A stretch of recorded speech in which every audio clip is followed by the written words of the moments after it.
중대장은 실망했다. 매우 실망했다. 아주 많이 실망했어요. 이 세 번째 이야기에 너무나 많은 실망을 했어요. 정말? 그래서 이 얘기는 원래 안 하려고 그랬는데 올해를 정리하다 보니까 나는 이게 정리할 때 좋은 얘기만 좀 나오는 그런 한 해가 되었으면 좋겠습니다. 내년을 기대해 보죠. 뭐. 네. 근데 올해 연예계나 뭐 케이팝 씬 안에서 좋은 일이라고 해서 와 하는 일은 방탄소년단 말고 없어요. 그건 작년부터 네, 작년부터. 네. 네. 방탄 잘 된 얘기 말고 뭐 없어. 네. 시호님 나오셨습니다. 안녕하세요. 박 박사님 네, 나오셨습니다. 안녕하십니까. 네. 저희는 여러분의 후원으로 방송을 하고 있습니다. 지금 여러분께서는 아날람 166회 3부 듣고 계십니다. 제가 너무 흥분해서 기본적으로 진행해야 될 걸 다 잊어먹고 있습니다. 이 들 때문이야. 이들 진짜.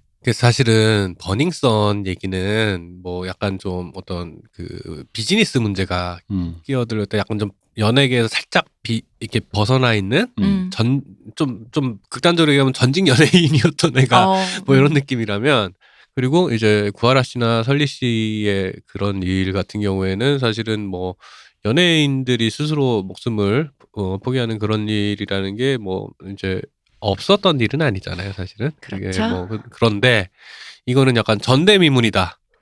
자, 무슨 얘기를 하려고 하냐면 말도 안 해놓고 지금 전대미문이라고 자꾸 제목으로 보셨겠지. 네. 프로듀스 시리즈 전 시즌 조작에 대해서 이제 진짜 말하면서 또 어처구니가 없다. 너무 진짜. 충격이었어. 전 시즌이라니. 전 시즌이라. 근데 전 시즌이라는 말을 듣는 순간 저는 그제서야 조금 납득을 했어요. 그러니까 원래 뭘 하려고 했었구나. 네. 이게 어떤 개개인이 돌출된 욕망이라든가 그 흔히 말하니까 이 안준영 PD가 룸사롱 가서 원래 이 프로그램 진행되는데 이 담당자가 뒤로 와이로를 먹어가지고 거기에 약간의 양념을 해서 자기 이윤도 챙겼다라는 약간의 일탈이 아니라 전 시즌 조작이란 말을 듣는 순간 제가 납득한 게 뭐냐면 이 전체 기획과 이 기획을 한 방송국과 저 뒤에 있는 CJ랑 이 모든 이게 한 몸으로 이걸 그냥 탄생시켰다라는 거대함을 느꼈다라는 처음부터 거죠. 작당을 하고. 네, 그렇죠. 처음부터 뭐 이런 대의 명분이라던가 뭐 국민 프로그램 안중에도 없었다. 그치. 네. 그러니까 이 근본 없는 진짜 철저히 장사 속이었다. 네. 그렇죠. 그러니까 이게 원래는 이런 일은 흔히 말하는 진짜 그래야 돼요. 방송도 몰랐고 그냥 이런 방송을 진행하는데 PD가 룸사롱 가는 게 너무 재밌어가지고. CJ가 지금 실제로 그런 포지셔닝을 취하고 있죠. 그러죠, 있죠. 네, 그래서 피해자 코스프레 하고 있죠. 지금. 한 그 12명, 11명 중에 1명 정도를 1명, 2명을 내가 이렇게 뭐 좀 상납받고 바꿨다 이래야 되는데 이제 그게 아닌 거죠. 일단 사실은 그런 게 있어요. 이제 저희도 이제 영상 관련 공부를 한 사람이 하다 보니까 다큐멘터리적인 것들이 완벽하게 리얼이다라는 건 애초에 판타지예요. 그치, 말이 안 돼요. 맞아요. 연출자의 선택이라는 건 들어갈 수밖에 없고, 그런 의미에서 공정성이라는 건 애초에 편집이 들어가는 순간 그러니까 TV 토론 프로그램이 라이브가 아닌 토론 프로그램이 말이 안 된다는 게 사실 그래서거든요. 편집이 들어가는 순간 무조건 의도는 들어가요. 편집자 의도가 들어가는 거잖아요. 그렇기 때문에 공정성이라는 건 편집이 들어가는 순간 이미 담보가 될 수가 없어요. 그럼에도 불구하고 어느 정도 예능적인 성격이 있으니까 하고 익스큐즈 됐던 어떤 그 연장선 안에서 마사지는 좀 됐겠지까지는 이제 100번 양보해서, 이것도 100번 양보한 거야. 100번 양보해서 저는 그래서 이 프로그램에서 공정성을 찾는 것 자체가 애초에 어불성설이기도 했지만, 그래도 난 그리고 그게 그러니까 흔히 말하는 그 공정성을 마사지라는 게 그 팬들이 얘기하는 그 PD픽이라는 의미에서 이제 사람들이 이제 얘기를 많이 했잖아요. PD가 이제 집어넣은 애가 있다. 근데 나는 그 PD가 집어놨다는 게 물론 결과값이 같다고 하더라도 나는 그러니까 그게 안준영이라는 사람의 김용범이라는 인간의 그 미감에 의거하여 얘가 좀 아까운데 얘 재능이 아까운데 얘가 좀 포커스를 줘야겠다라는 의미의 PD픽이라는 의미에서 익스큐즈를 한 거지. 그렇지. 룸사롱에서 술 처먹고 돈 받은 걸로 얘를 꽂았다라는 거에 대한 익스큐즈가 아니라고. 네가 PD픽을 해도 이 프로그램에서 PD픽이 있다는 게 그닥 공정하게 원래 애초에 했던 거에선 조금 어긋날 수는 있지만 그럼에도 불구하고 거기까지 익스큐즈가 된다라는 거였는데, 그리고 이거를 문자 투표로 하는 걸로도 국민 프로듀서라고 이름을 명분을 붙여서 찾았잖아요. 근데 그게 철저하게 여러분이 뽑습니다라고 해놓고 흥행을 위한 감언이설이었을 뿐이다. 쇼야지 쇼. 네. 그리고 흥행과 돈을 위한 그 이 대표님 말대로 그런 상납 이런 것들의 문제도 있고, 그 상납에 결과적으로 걔들이 원한 건 뭐냐 하면 수익이 났을 때 지들이 제일 많이 먹을 수 있는 파트너를 선택하는 과정이었다는 거지. 네. 그러니까 뭐 다 떠나서 그냥 진짜 철저하게 그냥 이거 뭐라고 얘기를 해야 돼? 뭐 철저하게 그냥 그냥 비즈니스, 속물적인 비즈니스, 이렇게 좋아. 비즈니스답게 하면 됐지. 근데 이건 뭐, 장난해? 사람을 기만을 해도 유분수지. 그러니까, 그리고 그 룸사롱에서 그게 안준영이라는 빌런이나 김용범이라는 빌런이나 지금 이제 1시즌 때문에 한모씨라고 하는데 아마 한동철 PD겠죠. 네. 한동철 PD까지 뭐 해서 다 지금 여러 명 관계자들이 좀 쭉쭉 들어왔는데 나는 이 사람들이니까 그때도 얘기했지만 자기의 미적인 의미 때문에 흔히 말하면 뭐 이렇게 그런 류의 서사 있잖아. 옛날에 예술가가 향수 같은 데 나오는 거 있잖아. 예술적인 그 자기 완성을 위해 살인이든 뭐든 불사하고 말고 그 미감을 위해 미학적인 악마에게 영혼을 팔았다 뭐 이런. 그러면 물론 안 되지만 그래 나 그런 의미로 내가 이해한다 이런 거였는데 그게 아니라 그 양태가 너무 찌질하다 이거야. 너무 추접하죠. 너무 주접이야. 그게 그 룸사롱 같은 데 가서 그렇게 해서 진짜 들아. 그러니까 이게 만용이라는 생각이 드는 게 사실은 그 K적인 것에 대한 얘기를 이제 아날람에서 많이 했잖아요. 네. 근데 그 핵심은 좋은 의미든 나쁜 의미든 근본 없음에서 와요. 맞아요. 근본이 없어요. 근본이 없다라는 거는 전통이 없다는 거고 사실은 뭔가를 새로운 걸 만들어낼 때는 그 기존 세대의 레거시에 의존해서 뭔가가 나오는 건데 우리에게는 레거시라는 말을 뭘로 바꿨지? 유산. 이전 세대의 유산에 근거해서 뭔가 새로운 게 나오는 건데 그런 게 없어요. 그리고 이제 그 유산이란 건 굳이 좀 우리식으로 표현하자면은 단지 그들이 남겨준 걸 따라간다 이런 레퍼런스라는 책이 아니라 대다수의 대중이 적어도 이 엔터테인먼트 동의해본 기억이 있는 안전한 컨텐츠와 감정 체계라는 거죠. 그러니까 예를 들어 스릴러가 있는데 처음 보는 사람은 무서울 수 있잖아. 예를 들어 스릴러를 처음 본 어린애. 와 세상에 이런 게 있어 너무 무서웠지만 그러니까 어쨌든 간에 그런 게 납득이 되고 이렇게 그런 류의 감정 이런 식의 플로우가 짜진다라는 그런 의미의 전통과 그 어떤 그 구체화된 어떤 레퍼런스를 얘기하는 거죠. 그렇지. 그래서 그런 게 없는 상황에서 엠넷이 사실은 엠넷 초창기의 팩이라는 건 사실은 긍정적으로 평가해줄 부분도 분명히 있었어요. 왜냐하면 공중파 방송국들의 그 스카이 나온 엘리트들이 함부로 하지 못하는 것들을 그 좋은 의미의 근본 없음으로 돌파해낸 지점들이 있거든요. 그 에너지라는 게 분명히 있었어. 근데 이제 그게 그런 근본 없음의 악마의 편집이니 뭐니 하는 것들이 사실은 상식을 가진 사람이면 함부로 못할 짓을 갖다가 사실 방송국에서 사람 매장시키는 거 일도 아닌데 그걸 갖다 유희거리 수준으로 끌어내렸단 말이야. 네. 사실은 여전히 이건 비윤리적인 짓이에요. 그죠. 그럼에도 불구하고 그걸 갖다가 일종의 그 유희의 차원으로 그냥 끌어내렸어. 사람들이 이제는 그런 악편을 당한 사람을 물론 여전히 비난당하지만은 그냥 악편이라는 거를 메타적으로 사람들이 사고를 하게 만드는 수준까지 끌어내렸어. 근데 그럼에도 불구하고 그런 것들이 이제 먹힌다라고 판단을 하기 시작하니까 이 사람들이 옛날에 예를 들어서 뭐 우리가 좋아하는 프로그램 중에 있었어요. 이제 이 대표님이랑 저랑 좋아했던 프로 중에 전진의 여고생포라는 프로그램이 있었어요. 전진관지는 모르겠는데 전진의 여고생포인가 그랬던 것 같아요. 하여튼 보면 진짜 근본 없어요. 진짜 생날날인 저 처음 들어봐요. 있어요. 되게 이거는 사실 한국 방송사에 되게 기념비적인 프로예요, 진짜로. 진짜 날거 그 자체예요. 묵은본 그 자체. 네. 그러니까 전진이라는 친구 저 어릴 때 비슷한 동네에서 소문 많이 들었던 친구라서 그 친구도 만만치 않게 놀았던 친구거든요. 근데 신화의 전진. 이 친구를 그냥 생날라리 여고생 4명과 붙여놔서 같이 생활하게 하는 거야. 근데 통제가 안 되지. 원래 전진도 통제가 안 될 것 같은데. 아니 근데 전진 씨는 아이돌로서 애티튜드가 있으니까 이 사람들 예를 들어 나를 화나게 하거나 내가 난처한 순간 그래서 또 여성이잖아요. 그러니까 그럼에도 불구하고 내가 어른이자 남성이자 아이돌로서 지켜야 될 애티튜드 그러니까 그게 흔들리는 순간이 재밌는 포인트인 거예요. 이 여자 애들 4명은 애초에 날라리다 보니까 약간 그런 왜 어른들한테 치받고 뭐래 몰라 뭐 이런 거가 일상화되다 보니까 어떤 그래도 얘들아 우리 이런 걸 해야지라고 했을 때 4명이 반응이 각자 다른데 그 다른 것이 긍정적인 의미에서의 의견이 아니라 그냥 그 일 진행이 안 되는 불가능한 상태니까 이걸 어떻게 일이 되게 하려고 전진 씨가 고군분투하는 그 어떤 것이었거든요. 그 시온님은 이제 여성이니까 더 잘 아시겠지만은 10대 중후반에 여자 좀 노는 여자애들이 제일 잘하는 게 뭐냐면 아저씨들 곤란하게 만드는 아저씨들 거잖아요. 놀리는 거. 네. 어떻게 할 수가 없어요. 방법이 없어요. 이거는 이제 부처님이어도 방법이 맞아. 없어요. 화를 낼 수도 없고. 네. 그리고 그렇게 곤란하게 만드는데 모든 재능이 특화돼 있어. 그 친구들은. 근데 그걸 갖다 날로 이렇게 프로그램을 만들다 보니까 초반에 엄청 재밌어요. 엄청 있다. 근데 문제는 이거를 리얼로 그냥 가는데 통제 안 되는 인물들을 데리고 리얼로 가다 보니까 나중에는 얘기가 정리가 안 돼. 끝에 가면.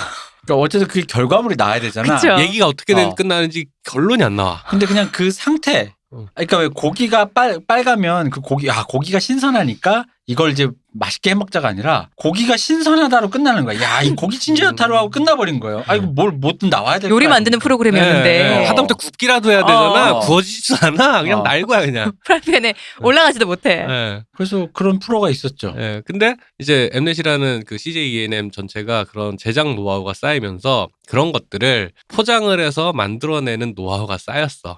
그러면서 뭐가 됐냐면은 이 친구 이 새끼들이 이제 자신감이 생기니까 정말 그러니까 원래도 대중을 알로 보는 경향이 있었지만은 이제 정말 알로 보기 시작하는 거야. 그러니까 공중파도 우습고 뭐 그런 십선비지라는 윤리연애니 뭐니 있다는 놈들 하는 소리도 우습고 사람들이 좋아하는데 무슨 상관이야 하면서 얘들이 뭘 시도하기 시작했냐. 그러니까 플랫폼을 갖고 있잖아요. 네. 플랫폼을 갖고 있으니까 플랫폼 안에서 재밌는 이야기만 던져주면 사람들은 지지해주게 돼 있다. 그건 맞아 사실은. 재밌으면. 그러니까 이걸 갖다가 그 자기들이 만들어낼 수 그거는 우리가 준비돼 있다. 네. 준비돼 있으니까 그러면은 이걸 통해서 우리가 스타를 만들자.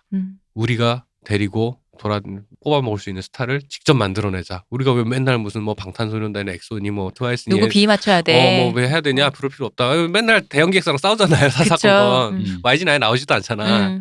그러니까 그게 싫었던 거지. 그래서 이제 재미를 봐서 1, 2시즌으로 재미를 보고 나니까 3, 4부터는 아예 대놓고 조작을 하기 시작하는 건데 사실은 이런 강력한 그 어떤 사람에게 이제 요즘 시대에 이제 스토리텔링이 이제 가장 중요한 어떤 마케팅 포인트라고 하잖아요.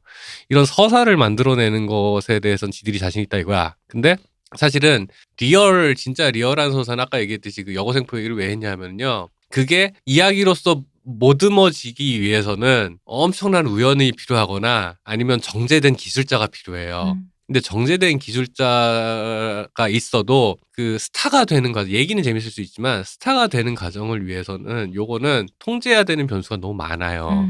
그러니까 우연이어야 되는 거야. 네. 예를 들어 뭐 하다못해 그런 거 있잖아. 우리 그 아이즈원의 이치현 씨처럼 춤의 재능이 너무 높은데 본인이 외모 콤플렉스가 있는데 이전에 어디 오디션 프로에서 몇 번 그러다 보니까 낙방을 했고 근데 사람들이 다들 아까워해. 재능은 충분한데 충분 정도가 아니라 너무 차고 넘치는데 그랬는데 원하는 게 있어. 뭔가 지금 일본 애들이랑 하고 있으니까 여기서 뭔가 한 일의 가교를 걷는 이런 수많은 우연들이 돼서 이 사람의 서사가 돼야 되는데 이걸 일부러 하지 않으면 잘 안 나오는 거잖아요 사실은. 그렇죠? 그러니까 있어도 묻히거나 아니면 사람들이 주목하지 않거나 그러니까 뭔가가 거리가 있어도 사람들이 주목하는 타임이라는 게 또 있는 거거든요. 시간대도 맞아야 되고 뭔가 하여튼 아다리도 맞아야 될 게 너무 많아. 근데 그걸 갖다 처음부터 끝까지 다 조작을 하겠다. 쉽잖아 그러면은. 그쵸. 네, 쉽잖아. 그러니까 모든 걸 우연인 척하기로 하기 마음을 먹는 거야. 그러니까 보다 보니까 둘이 좀 친구야? 요거를 올려야겠다. 이제 근데 자기한테는 그걸 올린다라는 걸 조작으로 생각 안 한 거지 거기서. 근데 이제 문제는 내가 보기엔 그런 거야. 배보다 배꼽이 큰 게 투표수 조작은 그럼 그 순간 의미가 없어지는 기분이 드는 거야. 별거 아니지. 왜냐면 이미 편집을 하면서 투표수 조작이란 건 맨 마지막에 나오는 거니까 편집을 하면서 얘가 괜찮은데 얘를 올려야겠다라고 마음을 먹는데 사실 그 마음을 먹는 순간 그거 마음 먹기 어려운 거지. 그 마음을 먹으면 그 다음에 따라오는 투표수 조작은 오히려 그렇죠. 아무 의식이 없어. 네, 맞아요. 당연하게 가는 수순이지. 끼워 맞추면 되지 그냥. 당연히 해야 되는 일인 건 거죠. 그러니까 이런 것들이 뭐냐면은 그런 플랫폼을 독점한 상태에서의 자신감이 만용이 이런 식으로 작용을 한 건가. 우리가 이것만 되면 우리가 다 가지고 있어. 다 가지고 있는데 스타만 없어. 스타 만들면 되지. 뭐 수많은 변수를 왜 생각해야 돼? 우리가 다 통제하면 되는데. 그러니까 만용이에요. 이건 진짜 만용인 거예요. 그거랑 또 똑같아. 아빠가 돈이 있어. 할아버지 때부터 돈이 많아. 그러니까 너는 대학만 가면 돼. 내가 안 될 것 같아. 그럼 뒷구녕으로 넣어주면 되지. 들어가. 로스쿨도 내가 돈으로 넣어줄게. 변호사 대리시험 쳐가지고 다 해줄게. 너는 그냥 거기 있어. 그래. 그러다가 뭐 학교 가다가 외제차 몰고 학교 가다 사람을 쳤어? 알았어. 내가 묻어줄게. Why not? 그럼 넌 할아버지 때부터 축적해온 이 우리 재산을 읽어야 돼. 우리 집안의 기둥인데 당연히 해줄게. 이런 느낌인 거예요. 그러니까 이게 뭐냐면은 아까도 얘기했지만은 이 연애 산업이라고 하는 것이 갖고 있는 특유의 불안정성 때문에 사실은 대기업이 계속 이 산업에 뛰어들 때 머뭇머뭇했던 이유가 사실 이거거든요. 사실은 그죠? 대기업을 운영하는 사람들 숫자 보는 엘리트들이라고 하는 그 사람들의 기준에서는 여기는 투자 가치가 있는 곳이 아닌 너무 거야. 불확실하니까. 네. 그렇다고 큰 돈 먹는 데도 아니야. 돈으로만 따지면. 대신에 영향력이 크죠. 그죠. 사실은 CJ E&M 제가 알기로는 CJ E&M이라는 회사 자체가 이미경 회장의 개인적인 뭐라 해야 되지 뚝심으로 간다라는 얘기를 제가 많이 들었어요. CJ 가문 안에서 형제들이 하지 마라 하는 걸 계속 한 10년, 20년 가까이 동양에서 오리온 동양그룹에서 그쪽 케이블 채널들을 인수해가지고 시작할 게 한 20년 됐죠 거의. 그렇게 해서 했는데 그 과정 안에서 개인적인 어떤 이미경 부회장의 개인적인 취향 이런 문제들, 엔터업에 대한 본인의 워너비 이런 것들 때문에 이제 억지로 왔다라는 얘기를 제가 많이 듣기는 했는데 그 안에서 여전히 불안정한 산업으로서의 리스크는 여전히 있으니까 사실은 CJ가 영화판 처음 투자할 때도 이런 측면 이게 똑같은 코어예요 이게. 불안정성을 해소하려고 하는 욕망 때문에 정관을 다. 네, 예술적인 성취가 있어야 되는 자리까지도 모든 것을 다 숫자로 치환을 하고 리스크를 없애려고 하다 보니까 다 플랫해져 버리는 건 거예요. 그죠. 그러니까 우리가 작년에 영화 얘기할 때 한참 했던 골든 슬럼버 같은 프로필이 필요해서 프로필로 보니까 되게 돼 있어. 그러니 투자를 하면서 아무 몰취향적인 영화가 나오는 거랑 똑같은 상황인 거죠. 네. 근데 여기서는 뭘 했냐? 리스크를 없애겠다. 어떻게? 조작으로. 뽑아놓고 거기에 맞춰서 찍으면 되는데 뭐. 그러니까. 거기 맞춰서 내보내면 되는 거고. 같은 코예요. 그러니까 대규모 자본이 갖고 있는 좋게 말하면 보수성. 그러니까 사실 예술성이라 발현되라는 가장 큰 것들 중에 하나가 뭐냐면은 결과를 예측할 수 없다는 게 되게 큰 역할을 해요. 사실은. 그죠. 결과가 그러니까 그림 그리는 사람도 자기가 그림 어디서 멈출지 모른단 말이야. 그리다가. 그렇죠. 맞아요. 음악하는 사람들도 마찬가지야. 내가 어디까지 수정할 것인가. 노래를 처음 만들어 첫 소절을 만들 때 이 노래가 어떻게 끝날지 사실 본인도 잘 몰라. 예상은 어느 정도 하겠죠. 예상하겠지. 그런 것들이 뭐가 될지 모르는 예술성이라는 것들이 사실은 이게 맞다라고 포착하는 그것이 예술가의 능력이란 말이죠. 그런 것들, 그런 우연들이 겹쳐져서 히트작이 나오는 거고, 뭐, 불운하지만 훌륭한 작품이 나오기도 하는 건데, 이런 변수를 모두 제거하려고 하다 보니까 이런 무리수들까지 등장을 하는 거고, 이건 뭐냐면 예술을 우습게 보는 만용이에요, 이것도. 대중도 우습게 보고. 그렇죠. 그렇게 해도 니들은 어차피 소비할 거자라는 이 만용. 너네 그렇게 우리 좋아서 빨아줄 땐 언제고. 네. 근데 사람들이 왜 그걸 빨아줘? 이거를 니들이 리얼이라고 주장했으니까 그걸 믿었으니까 그러니까, 빨아준 거지. 국민 프로듀서라고 하도. 가짜인 줄 알았으면 그걸 누가 빨아줘? 내 말이. 말도 안 되는 소리예요. 그러니까 그런 거예요. 빨아준다는 거 좀 제발. 왜? 삐처리해. 욕도 아닌데 뭐. 욕도 아닌데 삐처리하기 싫었어. 말을 바꿔서 할게요. 누가 좋아해? 그거를 이 프로그램을 누가 좋아했겠어요? 당연히 그 리얼이라고 하니까 좋아하지. 우리가 뽑을 수 있다며. 네. 그리고 스스로 우리가 뽑아서 만들었다라고 믿게 만들었으니까 그러니까 좋아해 준 거지. 맞아요. 그건 당연한 거야. 내가 뭔가 기여를 했다라는 생각이 드니까 더 좋아해진 거야. 그런 의미에서 사실은 저는 영업하게 만들고 조작을 하지 않았어도 뭐 지금의 아이즈원 정도의 성과는 아니더라도 히트했을 거라 저는 생각해요. 맞아요. 조작을 하지 않았어도. 그 멤버들이 몇 명이 바뀌었어도 저는 히트를 여전히 했을 거라 생각해요. 왜냐하면 중요한 거는 참여하는 그 프로세스 자체가 중요한 거지. 그렇게 해서 사람들이 납득할 결과물이 나왔으면은 그러면 여전히 그걸 좋아해주는 팬들은 여전히 있다고. 이 조작의 핵심은 뭐냐면 지들이 사업적으로 수익을 쉐어하기 싫은 놈과 좋은 놈을 골라내다 보니까 이 꼬라지가 된 거거든요. 그래서 진짜 사람 우습게 보는 거예요, 이건 진짜로. 그러니까 변수로 가득 찬 이 세계를 갖다가 변수를 없애려고 하는 거, 이거는 사실은 자본이 갖고 있는 되게 기본적인, 왜 그래가지고 왜 그 투자하는 왜 막 주식에 자꾸 하게 되는데, 주식할 때 책들 보면 그런 거 있어. 이렇게 독점하는, 왜 워렌 버핏 투자법 네. 중에 뭐냐면은 넓은 해자를 가진 그 비즈니스에 투자를 해랍니다. 해자 있잖아요. 왜 성 밖에. 네, 네네. 파놓는 거. 네, 안전망이 있는 거, 네, 독점 침입자가 사업. 들어오지 못하게 파놓는 그래가지고 거. 막 워렌 버핏이 투자하는 회사 보면은 막 캔디 회사 뭐 이런 거 있어요. 이름도 모르는데 캔디 회사인데 이 사업 독점하는 그런 데야.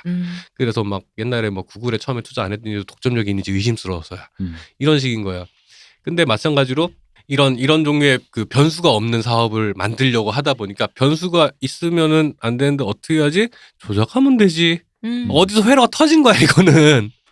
이건 회로가 터져버린 거야 중간에. 저는 거기다가 기본적으로 이거는 사실은 그런 거랑도 연결됐다고 봐요. 뭐냐면은 공중파 3사가 PD를 채용하는 기본적인 코어가 애초에 그 저희 때 특히 그랬죠. 그러니까 이 사람들이 예능이라든가 그런 거에 대해서, 그러니까 그 훈련된 학교에서 훈련된 사람이냐가 아니라 스카이 위주로 뽑았잖아요. 아, 그렇죠. 맞아요. 학벌 보고 뽑았죠. 학벌로 뽑았잖아요. 그러니까 머리 좋은 놈이 잘한다. 음. 이제 그러니까 뭐 사실 그런 거 필요 없다. 대학교에서 뭐 고등학교에서 배운 게 뭔 의미냐. 그쪽은 이제 그렇게 판단한 거, 사람을 뽑아보니까 그렇게 된 건지 그냥 학벌에 대한 그 무한한 신뢰인 건지, 그 학벌주의자로서의 그런 삐뚤어진 관념인지는 모르겠으나, 그리고 그렇게 해서 나왔을 때 그런 엘리트주의를 가졌던 그 일군의 PD들이 그 안에서 만들어낸 것들이 뭐냐면 굉장히 철옹성 같은 단계였잖아요. 그 예를 들어 기억 안 나시겠지만 음악중심, MBC 음악중심은 옛날에 2000대 초반에는 그 PD가 상납받고 그 많았어요. 아, 맞아요. 예. 그게 뭐냐면 플랫폼을 독점했기 때문에 이것에 출연시켜주는 사람이라는 것에 대한 권리, 권한, 이게 굉장히 권력이 굉장히 강했다라는 거지. 그렇죠. 예. 그래서 실제로 공중파 그 3사에 그 관계된 사람들이 무슨 뭐라도 된 것 마냥 그렇죠. 예. 되게 행세를 했다가 종편이 등장하면서부터, 그러니까 종편의 존재와 이게 되게 이걸 구분이 안 되시는 분들이 많은데, 종편이 탄생하게 된 배경은 실질적으로 불의에 가깝지만 종편이 나와서 그 공중파 3사와 여러 가지 그 균형 관계를 무너뜨리면서 남긴 것, 그 만든 수행한 거는 결과값은 수행한 결과값은 민주화에 좀 더 가까워요. 훨씬 그러니까 사실 네. 지금까지는 긍정적인 결과가 훨씬 많죠. 예, 수렴해진 거. 자유와 무한 경쟁을 통해서 본인들도 성찰하게 만들게 되고, 그 시장 논리에 따라 돌아가게 되고, 흔히 말하는 시청료가 아깝다라는 소리가 그렇죠. 자, 이게 흔히 사람들로부터, 왜 사람들이 다른 보고 들은 다른 비교군이 생기기 시작하니까. 근데 태초에 탄생의 그 어떤 그 지점이 불의였다고 하더라도 결과값은 또 다른 지점에서 또 의의가 있는 건 이건 구분해서 생각을 해야 되니까 이제 그런 건데, 어쨌든 이런 방송국에서 그 엘리트주의가 만연했을 때 뭐가 느끼냐면 그런 거죠. 그러니까 엘리트주의적인 사람들이 여기에서 했던 것 중에 제일 최고의 악덕이 내가 권력을 쥐었다예요. 그렇지. 예. 그리고 내가 내 뒤에 내 든든한 플랫폼이 있다라는 거예요. 바로 그 마인드가 이게 바로 예능에서 농담처럼 나오는 방송국 놈들이라는 게 바로 이거예요. 그러다 보니까 쓰고 버린다 이거야. 나는 의도치 않았는데 그 삐처리 돼야 될 것들이 재밌다 보니까 그냥 편집돼서 나가고 사람을 그냥. 우리 옛날에 그거 있었잖아. 찍지도 않은, 그러니까 카메라 안 돌아가는 상황에서 둘이 약간 말다툼 난 거를 그냥 찍어서 올려보내고. 그러니까 사람을 사람으로 안 보는 거예요. 시청률 그리고 그런 자기네 수익이라는 모델로 다 환원을 해서 생각하면서 그 안에서 자기들 외에 자기들과 계약을 맺는 그 외의 사람들은 다 인간 이하로 보고 있었던, 그러니까 대상으로만 보고 있다는 그 관행이 극악무도하게 진짜 그 자본의 그 어떤 이 비즈니스와 완전 완벽하게 결탁돼서, 왜냐면 그렇게까지 큰 판을 안 벌어줬거든. 그치. 방송국 공중파 3사는. 근데 솔직히 말해서 CJ ENM의 그 거대한 큰 판이 공중파 3사로 갔다고 안 됐겠어요? 난 아니라고 생각해. 걔들이라고 더 했지. 뭐 난 아니야라고 하실 분들도 있겠지만. 그러니까 결국에 핵심은 이제 이 대표님 말씀대로 K-팝 비즈니스가 덩어리가 커지면서 그거를 먹고 싶다라는, 예를 들어서 말씀대로 그 플랫폼을 독점한 사람이 여기서 눈 딱 감고 조작하면 우리가 수백억 수천원짜리 매출을 올릴 수 있어. 그럼. 왜 안 해? 라는 거예요. 이게 왜 그러냐, 공중파까지 왜 싸잡고 들어가냐라고 하는데, 그러니까 단적으로 해서 그거잖아요. 위대한 탄생 아니라 그 슈퍼스타 K 이 시즌 허각 씨가 공중파의 비토로 한동안 못 나왔잖아요. 네. 그래놓고 비토 아니다. 우리한테 뭐 그런 의뢰 없었다고 지들이 누가 봐도 뻔한 거짓말을 하면서 그게 뭐겠어요. 자기네들이 갖고 있는 권력체가 뺏기는 것에 대한 그런 어떤 그 뭐랄까 알량한 뭐 자존심 뭐 질투 이런 건데 그러니까 그런 사람들이 갖고 있는 판에 플랫폼을 독점하는 사람들이 그 이윤을 나눠 먹는 거에서 그 헤게모니를 뺏기고 안 뺏기고 하는 그런 유치찬란한 그런 것들로 움직이는 판이었다는 거지. 근데 그게 자본을 만나서 이득이 된다는 걸 아는 순간 이제 폭발하는 거죠. 그런 류의 욕망들이 이제 다. 그러면 뭐 왜 와인하신 거야. 아니 뭐 그거야 뭐 그리고 만약에 이제 제가 왜 우리 1년 전에 기억합니까? 아이즈원 그 오프닝 하면서 저희가 분명히 그런 표현을 썼어요. 너무 그린 듯하게. 네. 맞아요. 사실은 저는 결과를 보고서는 마사지를 좀 했네라는 생각은 했어요. 전면 주적일 거란 상상도 못했지. 그러니까 처음부터 끝까지. 네. 그래서 그렇게 그린 듯하게 만들어서 뭔가를 해내겠다라는 그 욕망들이 여기 얽히다 보니까 그래서 나는 안준영이 PD가 미감으로 승부했다고 제발 말해라고. 차라리. 너무 아름다워서 안 할 수가 없었어요. 이렇게 12명이면 내 마음속 이상적인 걸그룹이 되어요라고 말하기 차라리 그렇게 말해 라는 거. 근데 그런 거 없고. 접대. 그러니까 그런 욕망들이 여기 왔기 때문에 이런 사단이 난 거예요. 그러니까 애초에 원래 저는 솔직히 그래요. 그러니까 K-팝의 악몽이기도 하지만 엘리트와 학벌 위주와 플랫폼을 독점한 한국의 방송 시스템이 그동안 그 반백년 쌓아온 것이 드디어 터진 거라고 나는 거죠. 그들의 그런 독점욕과 그렇죠. 독점욕과 그런 만용. 내가 이걸 먹고 싶고 내가 여기서 내가 주도권을 잡고 싶고 내가 하고 싶고 똑같은 생각했을걸요. 그러니까 SBS나 인기가요. 인기가요. SBS 인기가요나 음악 중에 왜 아까 잠깐 지나간 언급하지만 기획사랑 막 반목하는 일 많잖아요. 그럴 때마다 걔들 느낄 거 아니야. 내가 만들어 우리 뭐 예를 들어 MBC도 옛날에 KBS 공채 개그맨, 공채 탤런트, 공채 합창단 뭐 많았잖아요. 그런 것처럼 우리가 뭔가 공채 그런 느낌으로 공채 아이돌? 공채 아이돌이지. 근데 그 비슷한 우리 전속 아이돌. 그렇죠. 그 비슷한 시도를 제 기억이 맞으면 뭔가 하긴 했었던 걸로 기억을 해요. 이름도 기억 안 나는데 MBC도 그 브리티스탄 프로를 시도는 몇 번 했었어요. 위대한 탄생 뭐 이런 거요? 아니 말고 믹스나인은 JTBC고 그 뭐 있었는데 무슨 뭐 있어요. 네, 있었어요. 하여튼 그런 심지어 재활용하겠다라고 하면서 뭐 안 되는 뭐 있었는데 그런 욕망이 왜 없었겠어. 그러니까 하겠다는 게 그 욕망이 다 같은 거라니까요. 그러니까 이게 맞아. 단순히 안준영과 김용범과 한동철과 그런 그분들의 그 일탈이 아니라 그 방송국 놈들이라고 말하는 그 말에 압축되어 있는 그 방송국 시스템이 가져오는 그 욕망이 그냥 진짜 정면으로 튀어나온 거예요. 그러니까 이게 끔찍한 지점은 뭐냐면 그런 욕망이야 이제 사실 수도꼭지 비틀듯이 그냥 맘만 먹으면 언제든 가능한 일이라고 해도 내부적으로 내부에서 브레이크를 어디서도 걸지 못했다라는 그 내부에서의 윤리적인 파탄. 이거는 사실은 뭐 우리가 여기저기서 들은 얘기지만 CJ ENM이라는 회사 내부의 분위기, 분위기, 그 안이 배틀로얄이라는 그 옆에 있는 PD가 나란히 앉은 PD가 서로 사람 취급도 안 한다라는 그 분위기에서 기인한 것도 분명히 있고, 그러니까. 이런 거예요. 나는 CJ가 피해자 코스프레를 하는 그 기저에 그들이 진심으로 믿을지도 모르겠다는 생각이 드는 이유가 뭐냐면은 내부 직원들을 대상으로 프로듀스 101을 하고 있어요. 그러면은 그러니까 밑에서 무슨 뭐 결과물만 가져와 이거야. 니네 PD들 직원들이 뭘 해서 하든 결과물만 가져와. 그럼 PD들이 나는 나쁜 짓 하라고 요구한 적 없어. 쟤들이 나쁜 짓을 해서 결과물을 가져온 거야. 이게 뭐냐면 외주화거든요, 일종의. 그렇죠. 일종의 외주화란 말이야. 아니 그러면은 결제 라인이라는 게 있는데 걔들은 뭐 했냐라는 거지. 그러면 너는 네 부하 직원들이 무슨 일을 통해서 이 결과물을 갖고 왔는지 확인 안 했냐라는 거지. 그래놓고서는 이거는 지들이 알아서 할 일이지 나는 몰랐어라고 하는 것들에 대해서 너무 저는 이 윤리적 파탄에 대해서 정말 할 말을 잃었다라는 말로밖에는 진짜 할 말이 없는 건 거예요. 거기다가 수많은 사람들의 그러니까 마음을 한둘도 아니고 한 명이어도 지금 대단한 건데 수십 명 수백 명으로 전 국민 단위로 그 정념을 불쏘시개로 넣어가지고 자신의 수익 모델을 삼으려고 했다라는 거. 그러니까 거기에 더 열받는 건 뭐냐면은 사실은 그 100여 명의 연습생들이 출연을 했단 말이야. 이 프로그램이 재미있어지고 에너지가 생긴 이유는 사실은 연습생들의 에너지 때문이에요. 맞아요. 그러니까 뽑힌 12명 때문이 아니라 거기에 출연해서 갈아 넣어진 100명 때문이라는 거지. 맞아. 그 모든 사람들을 다 불쏘시개 취급을 했다. 라는 것 자체가 이거는 진짜 책임 있는 어른으로서 하면 안 되는 짓이거든요. 진짜로. 이거 하면 안 되는 짓이야 이거는. 이렇게 무책임일 수가 없다라는 거지. 근데 뭐 예를 들어 그 김용범 PD 사실 그 CP가 책임 PD가 바로 윗선이 CP라고 하는 책임 PD 김용범 PD인데 김용범 PD는 그 유명한 슈퍼스타 K를 만든 사람이잖아요.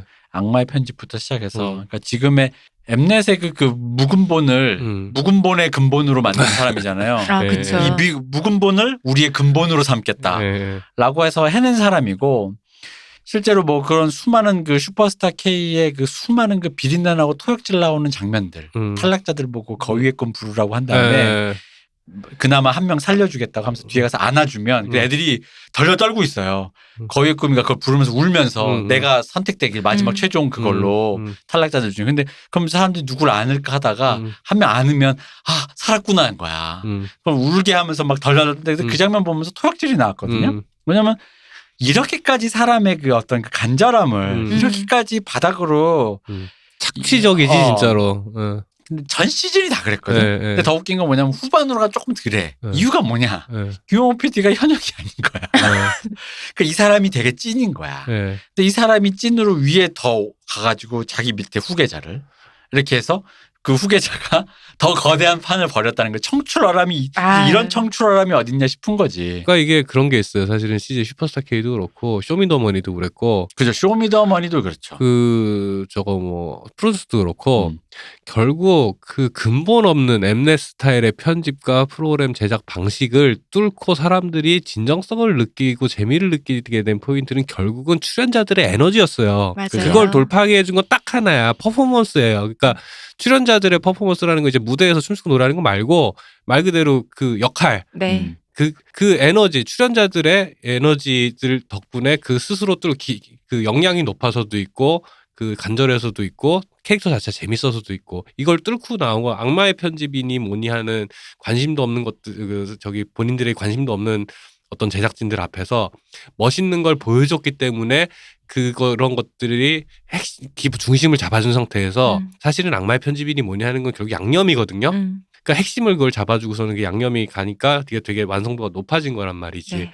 근데 걔들은 그게 출연자들의 몫이 아니라 본인들의 역량이라 생각을 하는 건가 그거를. 다 우리가 만든 거지. 그죠. 근데 그게 바로 아까 제가 말씀드렸던 그 공중파를 포함한 한국 방송국에서 방송국 내부자들이 제작진들이 갖고 있는 태도잖아요. 네, 그러니까. 네. 네. 내가 이 모든 거를 다 만들고 통제하고 있다.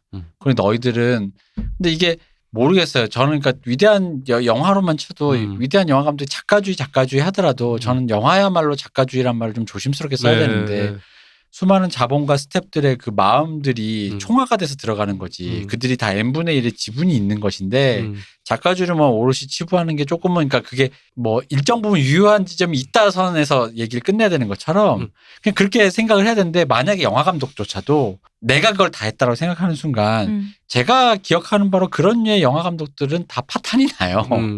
이게 어떤 사람들의 도움이나 그런 것이 그리고 없이. 실제 그런 거장이라 불리는 작가주의의 대표 주자라고 불리는 감독들 중에 내가 다 했어라는 식으로 얘기하는 사람 난 본 적이 없어요. 맞아요. 네, 난 본 적이 없어요. 사람이 소중하고 네.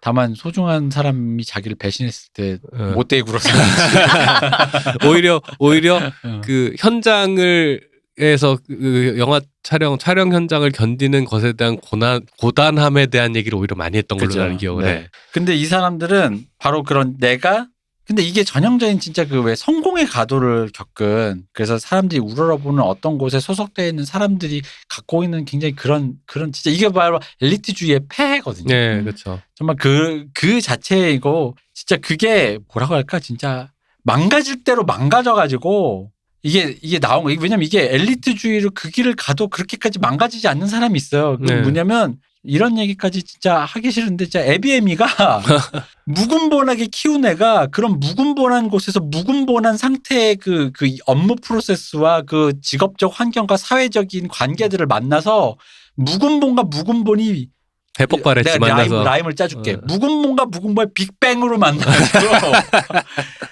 아이즈 원으로 하나가 돼가지고 버닝했네요. 버닝해서 써니 되고 싶었는데 된 거야. 네. 준영화가 된 거야. 준영화가 여기도 진짜. 준영 저기도 준영. 준영드 돼버렸죠. 진짜 끔찍한 일이에요, 진짜로. 이게 라인 맞췄다네. 쇼미더머니 나갔다네. 그러니까 이런 것들이 고도로 비즈니스화되고 그 막말로 이렇게 진짜 저열하게 얘기하면은 돈이 많이 굴러댕기기 시작하는 것 같으니까 돈 냄새가 나니까 이런 일도 벌어지는 거거든요. 아주 쉽게 얘기하면 사업이라고 생각하는 것 같아요. 네. 근데 우리가 사실은 제가 항상 그런 거예요. 제가 아이돌 좋아하고 음악 좋아하고 네. 이제 이런 일을 하다 보면서 영화 공부도 했고 이런 일을 하면서 제가 느낀 것들은 항상 그런 거예요. 옛날에 레이먼드 카버가 그런 얘기를 했었단 말이지. 그냥 먹고 살기 위해서라면 이것 말고 훨씬 정직하고 돈 잘 벌리는 일 많다고. 네? 굳이 여기서 이러고 있는 이유가 뭐냐라는 것을 생각해봐야 되는 거지. 찍어내는 대로 결과값이 딱딱 나오는 걸 원하면 그냥 제조업하세요. 제조업도 안 돼. 비비고만두 만드시고. 정직하지 않기 때문에 제조업이 안 되려. 그렇구나. 일단 그 옛날 왜 무슨 만두지? 쓰레기 만두인가? 그렇네. 그거 파동이 사실은 조작이라고 했지만 어쨌든 그런 일들이 늘 한 번씩 있었잖아요. 그런 것처럼 얘들은 비비고 쪽으로 생산라인 가잖아. 그럼 쓰레기 양판 만두 뭐 이런 거 만들 애들이야. 그렇네. 얘들은 어딜 가도 안 돼. 내가 얘기했잖아. 파탄난 애들이라니까. 그러니까 이런 거예요. 그러니까 결과물이 예상할 수 있는 결과물이 장부에 딱딱 적히길 원하면 이 사업을 하면 안 돼요. 그치. 사실은 리스크가 이 사업이 사업으로 만들기 어려운 일이지만 이 리스크 자체가 이 사업의 근간이기도 해요. 그러니까 리스크를 없애는 건 중요하지만 이게 마치 있어서 안 되는 무언가처럼 취급하기 시작하면은 오히려 이 산업이 갖고 있는 원래 에너지와 아름다움과 폭발력이라는 건 사라진다라는 건 거지. 그거에 대해서 스스로 제작자로서 생각을 할 수 있으면 좋을 것 같다는 생각을 전 늘 해요. 아니 늘 아침마다 누가 차려주는지 모르지만 계속 밥이 맛있게 차려진다고 하면 그게 예술적으로 어떤 풍취가 있겠어. 아무것도 없는 곳에서 밭에서부터 뭔가 나는 잘 뭔지도 모르겠는 풀떼기를 떼와가지고 뭘 꿍짝꿍짝 할 것 같은 그런 불안정성과 연속성에서 저 사람이 갖고 있는 재능이 녹여져서 무언가 탄생하는 그게 바로 리스크가 거기에 존재하기 때문에 나오는 거거든요. 하다못해 밥을 태운다라든가. 그런 것이 존재하지 않는 것에서 그러니까 고맙거나 잘 먹을 수는 있겠으나 내가 어떤 그런 걸 느끼진 않죠. 그런 어떤 그런 경이로운 아름다움이라든가. 레토르트 음식 먹으면서 그렇지는 않잖아요, 우리가. 물론 전 비비고 먹으면서 비비고 약간 감탄하긴 합니다. 요즘 비비고 그 수준에 대해서는 해. 만두뿐 아니라 국들도 그러다 보니까 수준이 훌륭한데 이 PD들이 비비고 생산라인에 안 간 게 얼마나 다행이야. 그러게 진짜. 먹다 보니 나중에 생각해보니까 그러네. 비비고 쪽에서 받아주지도 않겠네. 왜냐면 내가 나중에 먹었다가 나중에 뭐 구속 뭐 안준영 구속 비비고에 페타이어 넣어 뭐 이럴 수 있어. 내가 어떻게 알아 이 사람들이. 고기 아니고 종이야. 고기 아니고 종이 뭐. 그러니까 안준영 씨, 김용범 씨는 듣고 생각해야 되는 게 뭐냐면요. 당신들이 비비고 라인에 갔으면 이런 짓을 한 거랑 마찬가지란 소리예요, 지금. 당신들은 그리고 거기 가서도 그거 했었을 사람인 것 같아요. 당신들이 최소한 거기에 내가 우연히 예능 PD에서 이런 일을 해버렸어 실수했어가 아니라 나는 그래. 애초에 글렀다. 제조업에 가도 성실한 사무원. 예를 들어 뭐냐? 하다못해 조그만한 중소기업의 회계가 아니지. 그걸 뭐라 그러지? 이렇게. 격리를 했다. 그러면 분식 회계를 하다 걸렸을 것이고 제조업에 가서 비비고에 갔으면 이렇게 무슨 페타이어 같은 걸 집어넣었을 사람이고 저기 군대에 갔으면 더 이상 말은 생략합니다. 그러니까 예를 들어서 저거 이제 머니볼 영화 이제 우리가 좋아하는 영화 머니볼 보면은 사실은 빌리빈이 이것도 결국 리스크를 어떻게 관리하냐라는 얘기거든요. 그렇죠. 그러니까 어떤 게 더 확률 높은 선택이냐라고 하는 끝에 이제 혁신적인 방법을 도입한 단장이라서 이제 빌리빈에 대한 영화가 머니볼로 나온 건데 마지막에 이렇게 생각도 못한 타자가 홈런을 치고서는 베이스를 돌다가 자빠지는 장면을 보면서 어떻게 야구를 사랑하지 않을 수 있겠어라는 얘기를 하면서 끝난단 말이야. 지금도 말하면서 나 지금 좀 소름이 돋아. 그게 무슨 뜻이겠냐라는 거지. 그지. 예측할 수 없는 어떤 것들에 대해서 그런 것들을 나의 삶을 위협하는 무언가가 아니라 나의 삶을 아름답게 만들어주는 무언가라 이렇게 하기가 너무 이상적이긴 한데. 그러니까 왜냐면 그게 예술이니까. 이 말씀하신 이유가 나는 야구를 비즈니스로 보지만 비즈니스는 난 야구를 사랑했어라는 게 그 두 가지가 되게 불균질하게 공존하고 있는 빌리빈의 마음을 내가 하나는 채웠잖아. 하나는 길을 찾은 것 같은데 그럼에도 불구하고 이것이 여기가 사람의 욕망이 사람들이 흔히 말하는 퇴물투수라든가 사람들이 와서 사람들이 아프지 않고 다치지 않았으면 하는 건 이 사람들도 마찬가지야. 그래서 말하는 거 되게 어려워하잖아요. 그래놓고도 어쩔 수 없이 막 말을 하지만 그럼에도 불구하고 여기에 사람이 있다라는 어떤 마음을 마지막 우연적인 장면이 보여주는 거야. 그래서 내가 야구를 내가 물론 난 야구에서 밥을 벌어먹고 냉혹한 사업가일 수는 있지만 나 역시도 야구를 사랑해라는 마음을 한다라는 거지. 숫자 뒤에 사람이 있으니까. 네. 근데 이거는 일단 기본적으로 그게 결여돼 있잖아요. 아이돌을 전혀 사랑하지 않아. 네, 맞아요. 이 산업에 대한 애정이 아예 없어. 애정 있으면 진짜 이거 네. 못하지. 애정도 없고 산업에 대한 애정도 없고 사람을 사람으로 보지도 구성원에 않고. 대한 애정도 없고 이 판 자체가 잘못될 거라. 아니 그러니까 그런 거예요. 이 판 자체에 대한 애정이 있는 사람이면은 애초에 이게 이 후폭풍이 무서워서라도 함부로 시도 못 해요. 이게 무슨 케이팝 중흥의 역사적 사명을 안고 한 짓이야 이게? 아니잖아. 암을 보여주려고. 네. 야 숟가락 얹자고 한 짓이잖아. 그죠. 네. 남들이 다 그냥 중소 제작사들 인생 갈아 넣어가면서 만들어 놓은 판 안에서 숟가락 얹으려고 한 짓이잖아. 효과점 하려고. 네. 딱 위에서 나온 한마디. 야, 그럼 그냥 우리가 방탄이나 트와이스 만들면 되는 거 아니야? 왜 못해 그걸? 돈도 있고 플랫폼도 있고. 근데 그렇게 우연히 만들기에는 기획사 하나하나 하기엔 다른 애들이 다 이게 이제 논리가 이거예요. 그렇게 하기엔 다른 대형 기획사 이미 다 좋은 연습생을 끌고 갔습니다. 아 그래? 그러면 뭐 어디 자잘하게 이렇게 모아서 하면 될 거 아니야? 그럼 다른 기획사가 한두 명씩은 있을 거 아니야? 해! 근데 그렇게 하기에는 우리가 막상 하기에는 좀 이렇게 서사가 부족하고 이러면서 투표 시스템이니 뭐니가 다 들어왔겠죠? 근데 그러다 보니 이제 마지막에 봉착한 거. 투표를 했는데 우리가 원하지 않는. 그런 결과가 나왔어. 그럼 어떻게 할 거야? 그런 결과가 나오면 어떡하죠? 그러니까 모두가 별로인. 그럴 수 있잖아요, 사실. 실제로도 뭐 위대한 탄생 뭐 이런 팀들 그러니까 우승자가 짜게 식은 서바이벌도 이미 많이 그쵸. 존재하고. 네.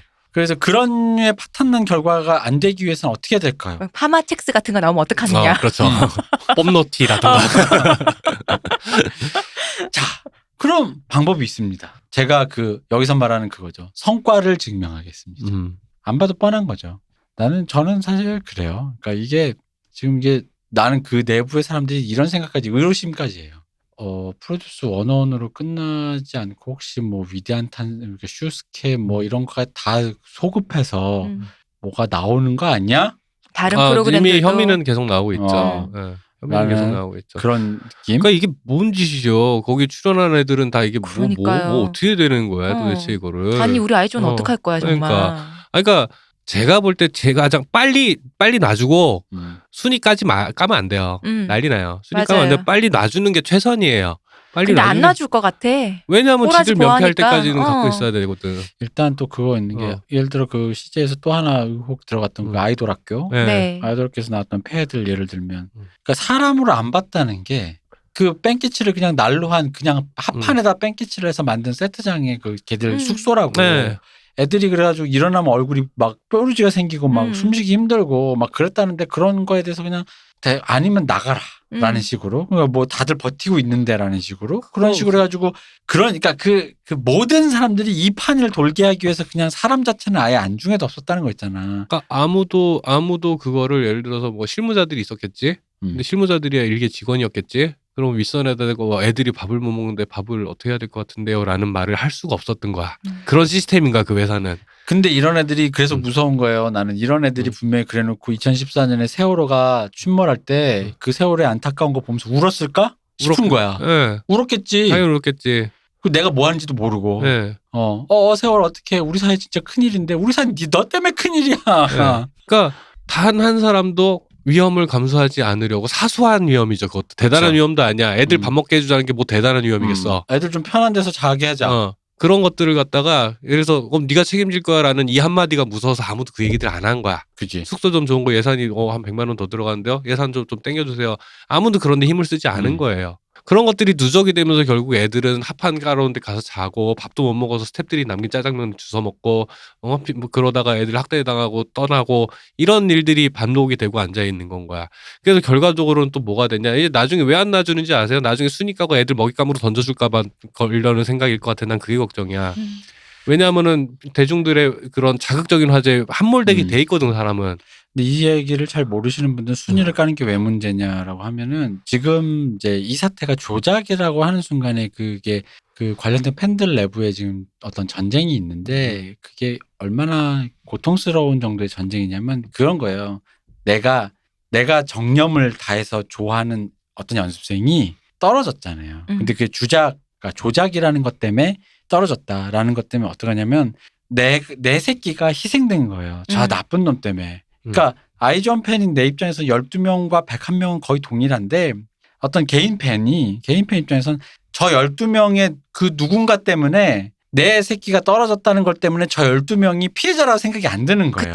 나한테는 가해자인 거예요. 그러면서 거기에 지옥이 펼쳐지는 거예요. 이 지옥이 어떤 느낌이 펼쳐지냐면 그냥 그거랑 생각을 또 세월호 얘기하는데 천안함 얘기하는 거예요. 그러니까 거기다가 또 뭐가 있냐면은 12명 안에 팬이어도 네. 그 안에서 조작인 멤버랑 아닌 멤버가 있잖아. 그치. 근데 문제는 뭐냐면 이미 내정이 되는 순간 이 12명 순위 애초에 의미가 없어요. 하지만 팬들은 하지만 우리는 이미 뽑히래였는데 예를 들어서 1위부터 10위가 있는데 그중에 한 6명은 원래 최종 순위에도 있고 6명은 없었어.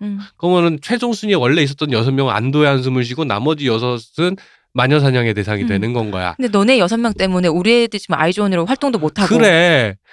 이렇게 되는 거잖아요. 아비규 상상만 해도 아비규 아니에요. 지옥이라고 지옥. 네. 그러니까 빨리 정리하고 CJ가 책임 있는 행동을 하는 게 가장 맞는 해결책이야. 안 하고 있잖아. 근데 얘놈들 피해자 코스프레 하면서. 그래서 지금 아이즈원 흘러나온 얘기는 아이즈원이 지금 목격이 안 되다 보니까 일본 멤버도 일본에서 목격이 안 되는데 한국에 다 와 있나 봐요. 그 12명이 뭐냐면 이제 아직 결정이 안 난 상태에서 사람들을 이렇게 이 멤버를 풀어줘서 자유롭게 뭘 다니고 있으면 이게 뭔가 얘기가 나올 수가 있으니까 노출시킬 수가 없죠. 그죠. 결정이 될 때까지 어디다 이제 꽁꽁 숨겨놓고 있는 거지. 이거 자체도 어이가 없지. 그러니까 왜? 그러니까 아니 무슨 지들 소유물이야? 우리가 계약했잖아. 그러니까 이거 계약 아까 끝날 얘기한 때까지 너네 우리 거지. 이런 거 아니야. 아이돌에 대해서 전인격적인 통제를 하면서 그치. 전인격적인 케어는 하지 않으려는 맞아요. 이 모순된. 그리고 그래놓고 마마는 왜 해?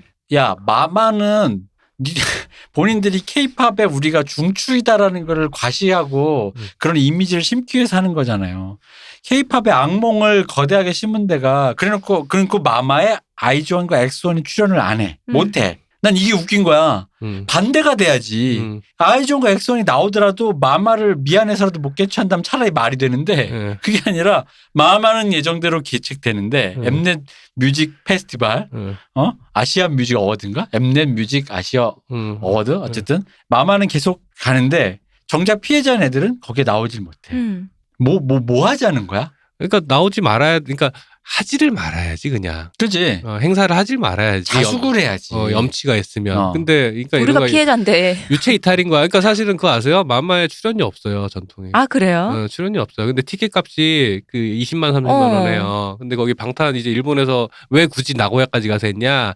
일본에 가면은 방탄 트와이스 팬들이 팔아주거든. 그러니까 티켓 값 장사로 한 7, 80억을 했대. 근데 뭐냐 이거는 그냥 그러니까 내 댓글보다 적절한 표현이 이게 왜 출연하는 걸까? 그러니까 그냥 기획사 입장에서는 일종의 접대죠. 접대 출연이죠. 엠넷에 대한 접대인 거야 그냥. 그냥 니들 먹어라 하고선 나가서 해주는 건가. 근데 장사니까 얘들이 유체 이탈인 거야. 장사는 장사대로 해야겠고, 그러니까 이 엠넷이라는 하나의 회사가 자기들이 한 일에 대한 어떤 윤리적인 판단에 대한 이런 거 없고 그냥 이거 한 놈 따로 저거 한 놈 따로 왼손 따로 오른손 따로 뭐 이런 거잖아요. 이런 식인 거야. 보고 있으면은 얘들은 뭔가 이렇게 약간 이거를 뭐라 표현할지 모르겠는데 그냥 약간 지능이 없는 사람 같이 보이기도 하고. 그러니까 그냥 진짜 유체 이탈이에요. 천박하고 그리고 그게 회사라는 구조상 책임이 n분의 1로 돌아가니까 그걸 부끄럽다고 느끼질 못하는 거지. 그러니까 내가 한 게 아닌데 뭐. 이 일은 이 일대로 하는 거고 저 일은 저 일대로 하는 건 거야. 그러니까 물론 그런 거죠. 회사 구조상 이제 대표님 말대로 그냥 할 일은 하고 뭐 이런 거 있는 건데 그럼에도 불구하고 하지 말아야 되는 일이라는 건 분명히 있어요. 그러니까 뭐 웃긴 게 뭐냐면 회사라는 게 그렇잖아요. 계급이 있고 그 계급에 따른 높이와 자기 직무에 따른 책임감이 있잖아요. 근데 웃긴 게 뭐냐면 그 높은 데 있는 사람들마저도 마치 밑에 있는 대리 일반 사원처럼 사고를 하는 거야. 그러니까 나도 피해자라는 소리가 그래서 나오는 거야. 그래서 하는 거예요. 책임감을 같이 느껴야 되는데 그게 아닌 거야. 일반 사원인 거예요. 아니 마치 그런 거 있잖아요. 우리 상무님이 무슨 스캔들이 났다며. 나는 일반 사원인데 상무님만 큰일 난 거지. 이런 느낌이 있잖아. 근데 만약 그런 임원직이면 내 옆에 있는 상무가 나도 상무인데 그러면 우리 임원진이 조금 행실을 좀 조심하고 같이 좀 회사 이미지에 타격이 오니 책임감을 좀 느낍시다라고 서로 말이 나와야 되는데 제가 저런 거지라는 그런 저거는 저 파트에서 한 것뿐이지. 그런 마인드를 갖고 있는 것처럼 느껴지는 거지. 그건 나는 마마의 뭐 아이즈원이나 그러니까 다른 거 다 떠나서 그냥 엑스원이 출연하는 거는 무리수였다고 저는 생각을 해요. 만약에. 근데 문제는 아까도 얘기했지만은 그 프로듀스 시리즈 자체가 K-팝 산업에 숟가락 얹는 프로젝트였단 말이야. 그쵸? 날로 먹으려는 프로젝트였다고. 그런데 그런 짓을 하다가 지금 이 사단이 났잖아. 그럼 숟가락을 잠시라도 걷는 신용이라도 해야지. 그러니까 하지 말았어야 된다라는 건 거야. 행사를. 염치가 있으면. 근데 그거는 못 놓는 거지. 염치가 있으면 이미 그걸 안 했겠지. 아, 그렇지. 네, 그렇네요. 네, 이미 그런 게 안 했겠지. 밑빠진 독에 물 부어놓고 왜 물이 새냐라고 타박하는 꼴이 돼버렸네. 한숨 더 떠서 박진영 씨의 비닐 바지까지. 그러니까. 거기서 왜 그걸 하고 있어? 그 비닐 바지에 대한 제일 웃긴 그거 본 게 그거였어요. 우리 아무리 종이 빨대 쓰면 뭐하냐고 박진영이 비닐 바지 입고 나오는데. 그리고 박진영 씨의 그 자아도취에 갈아받쳐진 우리 마마무 화사 씨 어떡할 거야? 그 재단에 받쳐진 사람 그러니까 그런 거예요. 아까 뭐 이제 이제 앞에 에피소드에서 얘기했지만은 저는 요즘에 이제 저는 아이돌 팬으로서 얘기를 하다 보면 제가 2세대 아이돌 이제 원더걸스나 이런 팀들도 좋아했고 소녀시대도 좋아했고 뭐 이렇게 뭐 비스트니 뭐 이런 뭐 인피니티 이런 팀들의 이제 좀 10년 정도 지난 후도 현재 보고 있고 그리고 지금 이제 3세대 아이돌들이 이제 한 5년 차씩 됐잖아요. 보고 있으면은 그러니까 좀 슬퍼요. 그러니까 물론 젊은 재벌들을 내가 불쌍해할 이유는 없지만 영앤리치인 청년 재벌들을 내가 불쌍해할 이유는 없지만 그런 거야. 결국에 살아남아서 행복한지는 모르겠지만 살아남아가지고 그런 사람은 결국 이수만, 박진영, 양현석이 끝인 건가? 누가 행복한 걸까? 팬들은 시간이 지나면 팬들이 되게 힘들어해요. 그러니까 어느 종목이든 스포츠 팬도 그렇고 뭐 아이돌 팬도 그렇고 무언가의 팬이 되는 어떤 사람의 팬이 되는 그 팬들은 끝에는 결국 바람이 딱 하나만 남아. 니들이 행복했으면 됐다. 잘 살았으면 좋겠다. 그걸로 끝이 나요. 기결이. 왜냐면 그게 너무 힘들어 보이거든. 자기 젊은 청춘의 에너지들을 갖다 갈아맞혀가지고 뭐 이거저거 했는데 이렇게 보고 있으면은 행복한가? 뭐 이런 생각이 드는 건가. 옛날에 왜 아이돌룸 같은 거 아이돌룸이 아니라 그전에 이제 주간 아이돌. 성규 씨가 패널로 나왔을 때 완전 사람이 마탱이가 있었던 적이 있어요. 기억나시죠? 네. 인피니트가 재계약을 한 해 만에 뭐 어쩌고저쩌고 딱 터졌는데 사람이 맛이 가 있어 그냥. 정신이 딴 데가 있는 것처럼 보였죠. 그런데 그 정도로 성규 씨는 그 아이돌 출신 사람들 중에서도 스마트하기로 거의 1, 2위를 다투는 사람인데 굉장히 정신이 어디 가 있는 것처럼 굴더라고요. 그렇게. 근데 그런 경우들이 사실은 뭐 이제 아이돌 덕질 안 하시는 분들은 그냥 잘 인상이 안 남는 기억들이겠죠. 근데 좀 관심을 가지고 보잖아요. 그런 상태인 사람들이 엄청 많이 보여요. 그 요즘에 이제 이제 설리 씨하고 구하라 씨 사건 이후에 부쩍 활동 중단하는 아이돌들이 많아졌어요. 가수들이 이제 대부분 증상은 똑같아. 공황장애와 우울증이야. 공황장애 우울증인데 사실은 원래 이제 무대에 선다는 것 자체가 사실은 기본으로 이제 공황과 우울을 불러오기는 해요. 사실은 이제 공연 관계자분께서 그 얘기를 하더라고. 이름은 밝힐 수 없지만 해외 락밴드들 한국 오면은 원래는 외국에서는 무대 공포랑 공황이나 이런 것 때문에 약을 빨고 올라가는데 한국에선 그럴 수가 없으니까 술을 갖다 준비해달라 그러는데 근데 술 갖고 되나? 그래서 공연을 조지고 가는 케이스들이 꽤 많대요. 그거는 늘 있는 일들이야. 근데 그런 것들이 어린 나이에 내가 이걸 정말 좋아하는지 안 좋아하는지도 판단이 안 된 상태로 육체적으로 굉장히 힘든 스케줄을 반강제로 소화를 하다 보면은 어른들 말이니까 들어야지 어리니까. 그쵸. 하다 보니까 그런 일들이 벌어지고 나면은 그냥 사람이 몸과 마음이 모두 너덜너덜해진 상태까지 그냥 가는 건 거야. 옆에 친구들 열심히 달리고 있는데 나만 빠질 수 없잖아. 그치 팀인데. 네, 나만 빠질 수 없잖아. 이거 버티는 거야. 이 약물고 버티는 거야. 버티는데 그러다가 이제 몸과 마음이 이미 탈진 상태, 이제 번아웃이 된 상태. 팬들은 보여요. 이렇게 사람이 번아웃된 게. 그러면 왜 안 보이겠어요? 늘 주의 깊게 보고 있는데. 네, 보여요. 보이는데 번아웃된 게 보이는데 그럼 그걸 보는 팬이 그걸 즐겁겠냐고. 어떻게 즐겨 그 상태를. 그럼 누가 그냥 보고 있으면 그 생각이 들어요. 도대체 K-팝에서는 누가 행복한 걸까? 그러니까 라이징하고 한창 핫할 때 한 1, 2년 정도의 잠깐 시기. 그때가 가장 허니문 때죠. 정말 서로에게. 철새 팬들이 그때만 즐기고 가서 그때만 즐기고 그런 팬들 많아요. 여자 팬들 충성도 높다고 하는데 그렇지도 않아. 예쁠 때만 보고 싶은. 그렇게 갈아타고 하는 거예요. 그러니까 이게 그런 거야. 뭐냐면은 우리가 저번 주에 유튜브 봤잖아요. 네. 또 이런 얘기하는 사람들 그런 사람 논합니다. 좀 아이돌 얘기하는데 지금 유튜 같은 뭐 전설에 뭐 됐고요. 어떤 뮤지션으로서 음악 예체능 산업에 이제 어쨌든 종사하는 사람이면 그 자기가 이제 추구하는 가치라는 게 좀 생겨야 되고 하다 보니까 내가 표현하고자 하는 게 뭔지에 대해서 스스로 계속 고민을 해야 되고 방법론을 고민하고 네. 그러다 보면 자기만의 노하우와 방법론이 그 사람의 개성이 되는 거고 표현 양식이 되는 거잖아요. 그래서 그게 최고로 잘 되면 그럼 유튜 같은 사람들이 나오는 건데 모두가 그렇게 될 수는 없지 근데. 그치 모두가 그렇게 될 수 없지. 그게 바로 이 세계의 불안정성인 건데 그건 일단 상수라고 놓고 이런 아까 말씀드린 그런 하드한 그런 젊은 나이에 뭔가 불태워서 남은 그들에게 남은 게 그런 게 남아야 되거든요. 돈이나 이런 거 말고 무형으로 내 몸 안에 그게 새겨져야 돼요. 내가 혹은 아직은 안 남았지만 어디를 쳐다봐야 될 것 같다라는 그 어떤 그 길이 지향점이라도 남아야 된다고. 내가 무엇을 위해서, 뭐 평화를 위해서, 락킹한 뭐 세상의 뭐 혁명과 뭘 위해서 뭐 그걸 그리고 어떤 음악적인 방향성에 대한 고민, 뭐 어떤 락을 할 것이야, 댄스를 할 것이야, 뭐야, 뭐 이런 거. 근데 그런 류의 것들이 무형의 가치가 아무것도 안 남아지는 상태. 나는 왜냐면 그럼 이제 이런 얘기 하지. 아니 요즘 아이돌이야말로 오히려 1, 2세대 애들보다 작곡주자라고. 그 작곡이라는 게 애들에게 무형의 가치를 남겨서가 아니에요. 그게 돈이 남기 때문에 그리고 애들이 그걸 했을 때 그 아이돌의 가치가 높아지기 때문에. 그쵸. 왜냐면 자꾸 아이돌이라고 왜 흔히 말 옛날 금붕어라고 기획된 애들이라고 욕을 하니까 나는 영혼이 있는 아티스트라는 걸 증명하기 위해서 한 필요에 의해서 한 거지.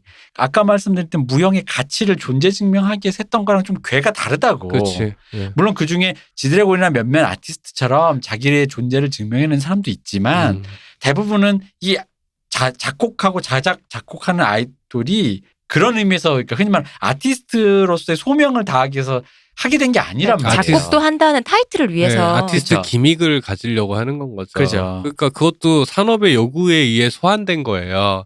그러니까 왜냐하면 팬들이 그런 건 거야. 예쁘고 뽀송뽀송한 시기는 금방 지나가거든요. 그치. 이건 남녀 불문이에요. 네. 그럼 그 다음에 뭘 보고 좋아야 되냐? 성장하는 모습을 보고 좋아야 돼. 그러면은 예쁘고 뽀송뽀송한 아이돌이 스타가 돼서 그 다음에 뭐겠어요? 예술가가 되는 모습이란 그쵸. 말이야. 어른이 되는. 그러니까 아티스트 기믹이 필요한 거야.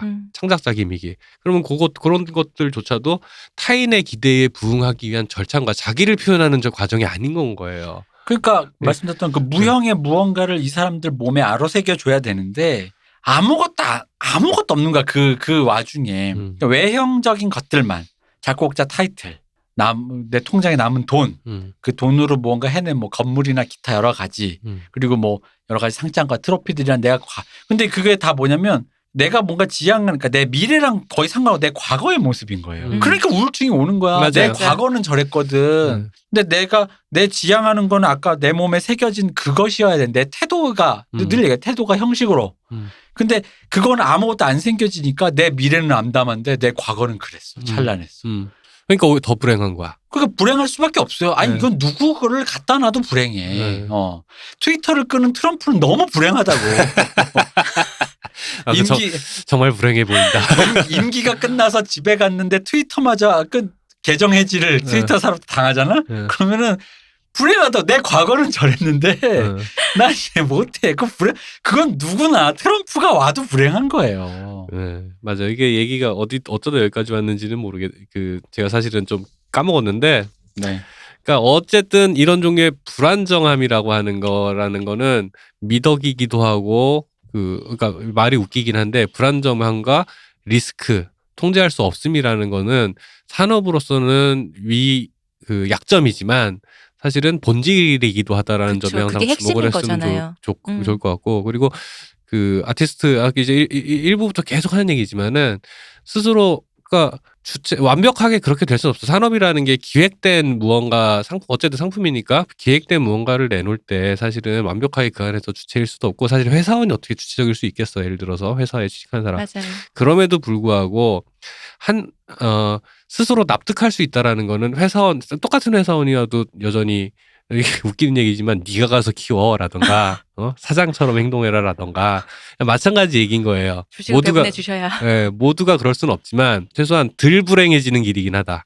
그러면은 모든 것들이 이렇게 보고 있으면은 이 공허한 눈빛을 보고 있으면은 그러니까 거의 한 팀도 내가 관심 있게 본 사람들은 그 아이돌들은 거의 한 팀도 빠짐없이 어느 순간 다들 텅 빈 눈빛으로 이러고 있으니까 그걸 보고 있으면은 되게 마음이 안 좋아요.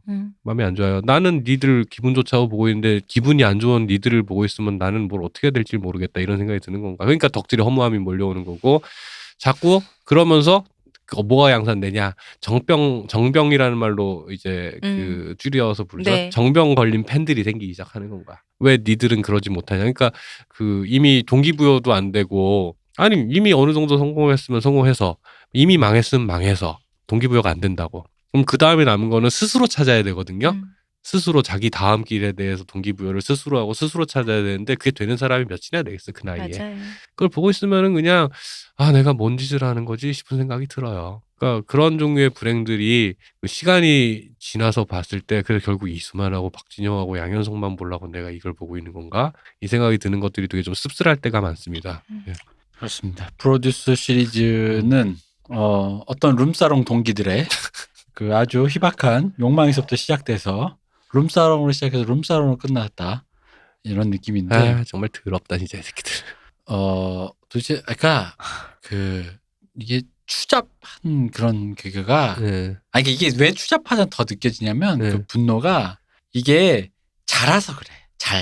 이게 잘 조금해서. 그러니까 예를 들어 미국의 오일 산업을 위해 이라크를 폭격하겠다 정도의 스케일이면 으아라는 말이라도 있겠는데 거대한 음모. 거대한 음모 있잖아 그런 거. 그게 아니라 제3세계를 희생시켜서 뭐 유럽에 뭐 이런 건 모르겠는데 그냥 술 처먹고 아랫돌이 지금 그거 갖고 룸사롱에 가서 지들끼리 작당을 한 다음 고작 한다는 짓이 어린 여자애들 뒤통수 치는 거. 그러니까. 그리고 문자 어린 여자애들만 했어. 대중들도 뒤통수 쳤지. 어린 여자면서 어린 남자애들도 있어. 그치. 그렇죠. 어린 여자 남자애들을 갖다 뒤통수 치고 100원씩 앵벌이 한다. 100원짜리 그 문자 앵벌이를 한다. 그리고 1년마다 주기적으로 이렇게 각설이처럼 찾아오게 만들자. 라는 이 모든 것이 자잘하고 그래서 추잡스러운 거야. 진짜 그렇게 말하니까 저는 진짜 같네요. 진짜 그렇게 얘기하면 정말 한심하네. 진짜 한심하죠. 그러니까 내가 차라리 부시 같은 빌런이 스케일이 큰 게 그러니까 그런 미학이 있는 거예요. 누군가는 희생은 되겠지만 나에겐 이런 대의 명분이 있었어도 아니고 내가 이걸 살리기 위해서 이거를 그러니까 뭐 내 돈 주고 룸 가기 싫단가? 그게 대의 명분인가? 룸은 남의 돈으로 가야 제맛이지 이런 거야? 그게 대의 명분이야? 그러니까 그런 자잘함 100원짜리 앵벌이 매년 돌아오는 각설이 뭐 어린애들 뒤통수 뭐 룸사롱 가서 뭐 주머니에 돈 두둑히 넣고 이러니까 이런 자잘함이 그러니까 그게 되게 한심하고 열받는다는 거야. 그거를 진짜. 그 젊은 10대 후반 20대 초반 남녀 아이들의 그 열정과 우정 이런 것들로 그 일을 당위적으로 이렇게 포장을 했잖아. 입혀갖고. 이렇게 얘기하니까 정말 끔찍하다 진짜. 1987에 나오는 김윤석 씨는 악당이고 빌런이지만 자기 내적 명분이 있잖아요. 명분이 있잖아요. 그렇죠. 그러니까 이 사람의 그거는 그 사람 나름대로 거룩한 세계관이 있어요. 정의 나름 자기는 정의를 위해서 이 세상에 악의 씨가 될 것들을 자기 딸은 처리한다고 그랬던 거예요. 자기 생각에. 김윤석 씨는 그 안에서 자기 희생을 해요. 맞아요. 분명한 자기 인생을 해. 헌신이 있다고. 그러니까 그 악당은 악당의 미덕이 이래야 되는데 왜 21세기에 이 한국의 악당이 한다는 짓이 왜 그러니까 말하기도 이게 주접스러운 거야. 흔히 말하는 캡틴 아메리카의 그 방패를 닦기 위해서 상납하는 왁스에 참기름 좀 섞을까 말까로 했다 걸려가지고 너 왜 참기름 섞었어? 왁스에 왜 곱창 냄새가 나? 참기름 우습게 보지 마십시오. 이거 국방부에 납품하면 그래도 이게 10억짜리라고요. 미국 국방부 거기 교도소에 들어가는 그 왁스 업체 사장 같은 그러니까 너무 자잘한 그런 한심함이 느껴진다는 거야. 그러니까 거기에 금속을 넣는데 그 금속의 성분을 바꿨어. 뭐 이런 게 아니라 진짜 그런 진짜 티끌 같은. 저는 이거 푸드 걸렸을 때 전 푸드류 시리즈를 거의 안 봤단 아, 말이에요. 예. 근데 지난 이렇게 3시즌 마지막에 뽑혔을 때를 봤었는데 제가 뽑혔을 때 보면 그때 제가 한번 얘기도 했었어요. 저도 이거 너무 좀 그래요라고 했던 게 뽑히는 애들마다 그 연습생들마다 첫 번째로 하는 게 국민 프로듀서님 감사합니다를 그래, 그리고 또 1번으로 애들이 얘기를 했잖아요. 그게 뭐 애들이 하고 싶어서 해서 그거 시켰을 거 아니야. 너네 뽑히면 이 그리고 말부터 해야 걔들은 되라고. 그렇게 믿었을 거예요. 그니까. 자기가 뽑혔다고 믿었을 거야. 근데 하나같이 그러고 있는 게 저는 좀 섬찟한 걸 보고 있는데 네, 근데 이 새끼들이 그게 전부 다 만든 거였어요 싶으니까 정말 이게 뭐야 싶은 그런 네. 마음. 아우, 끔찍하죠, 끔찍해 진짜. 그 사실은 저는 이제 프로듀스 이제 사실 엑소원 뽑는 건 제가 못 봤어요. 시즌 3까지는 다 봤는데 사실은 그 전부터 느껴지던 위화감이라는 게 확실히 있긴 있었거든요. 근데 이제 그 위화감이 뭐였는지 사실은 조작이라는 게 밝혀지고 나서 그 위화감이라는 게 사실은 그 그거였구나. 제작진들의 애티튜드에서 오는 거였구나라는 게 좀 있더라고요. 그러니까 확실히 이게 진정성이니 뭐니 이런 문제가 아니라 어떤 태도로 만드느냐에 따라서 확실히 보는 사람에게 위화감이라는 건 분명히 전달이 되는 것 같아요. 그건 감춰지지가 않는다고 저는 생각을 해요. 그런 것들이. 그러니까 이 쓰레기들이 아까도 말했지만 어디에 가도 쓰레기 짓을 할 거기 때문에 절망적이라는 겁니다. 그렇죠. 네. 이제 그래서 네. 프로듀스 얘기 지금 좀 길어졌는데. 핵폐기물이다 이 새끼들은. 네. 그렇죠. 폐기물이죠. 핵폐기물이에요. 부모님들은 좀 각성하세요. 무슨 죄긴 그렇게 키운 걸 어떻게 해. 제가 사재기까지 해야 되는데 시간이 좀 길어져서 그럼에도 불구하고 이 얘기도 좀 해야 되지만 우리가 그래도 사재기는 예전에 많이 했잖아요. 네, 많이 얘기를 해서 사실은 우리가 두 번이나 했었나? 그 차트 얘기를 그랬을걸요? 한번 해서 네. 그래서 핵심만 우리가 좀 짚고 넘어가죠. 네. 사실 사재기 여기가 뭐 그냥 오래 있었던 큰 이슈 중에 하나기도 했고 그래서 넣은 것도 있고 다른 한편 여태까지 제가 얘기한 것 중에 하나가 뭐냐면은 그 K-팝이라는 게 사실은 영향력으로 따지면 이제 거의 그 북미 영미팝 다음 수준까지 왔는데 그렇죠. 시장 규모 이제 국내 시장의 한계로 인해서 그 한계를 돌파하려는 여러 가지 시도 중에 일어나는 여러 가지 치팅들이 있었어요. 그게 사실은 처음 얘기한 그 승리 사건도 그렇고 그 안에서 그 숨막히는 이런저런 대접을 받는 아이돌들도 있고 그리고 이제 또 프로듀스도 마찬가지였죠. 대기업이라는 놈들조차도 자본력이 빵빵한 그 대기업 CJ면 어쨌든 국내 유수의 굴지의 기업 굴지의 아닙니까? 대기업 돈이 없어서 네. 그것도 웃겨 생각해 보면은 진짜 비비고만도 하루 매출이 아마 그 아이돌 만들어서 그 하는 매출보다 훨씬 클 텐데 왜 저러고 있나 싶어. 어쨌든 아니야, 비비고에 가서 그 크게 리스크할까봐 거기 몰아넣은 거야. 그렇군요. 그런 사람들 MBTI 같은 검사를 했는데 이 비비고 같은 비비고 라인에 보는 비비고 망친다. 그런 거지.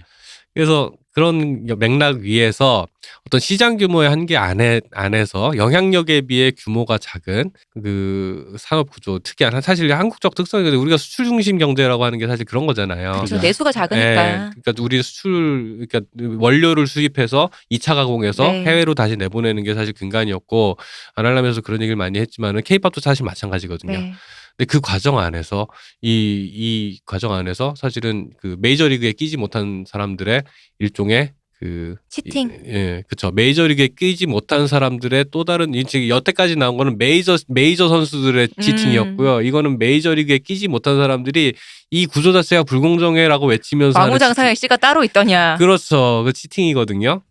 그러니까 이런 것도 역시 마찬가지라는 생각이 들어요. 그러니까 리스크를 안지 않으려는 사실은 그 억울한 마음 자체는 사실 들 수 있다 생각을 해. 온갖 종류의 어떤 종류의 산업에서나 이너서클에 들어가지 못하는 사람들의 그 억울함이란 건 내가 단지 저 학교를 나오지 못해서 내가 뭐가 없어서 난 능력은 있는데 능력이 있는지 없는지 사실 객관적으로 알 수 없어. 근데 있다고 하니까. 본인들은 항상 믿어. 내 능력은 저 사람 못지않아라고 다들 믿기는 해. 사실 저는 개인적으로 어떻게 생각하냐면 우리나라에는 숨은 인재라는 건 없다고 저는 생각을 해요. 그 얘기 많이 했지. 이제 더 이상 숨은 인재는 없다. 숨은 천재 같은 건 없다. 그런 거 없어요.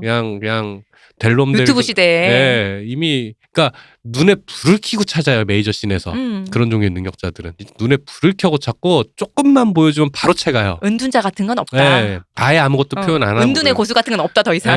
저는 그렇게 생각하는데 어쨌든 그분들은 자기가 아무도 뭘 알아주지 못하는 숨은 고수라 믿고 있죠. 근데 그분들이 그러니까 메이저들이 독점하고 있는 어떤 그 시장을 뚫고 들어가겠다고 한 것들이 이제 차트에서 징후들이 보이죠. 친구들이 보는데 누가 누구 뭘 했다라는 거는 이제 조심스러우니까 이제 고소고발이 난무하는 시대이기 때문에 특정하지 않겠습니다. 네.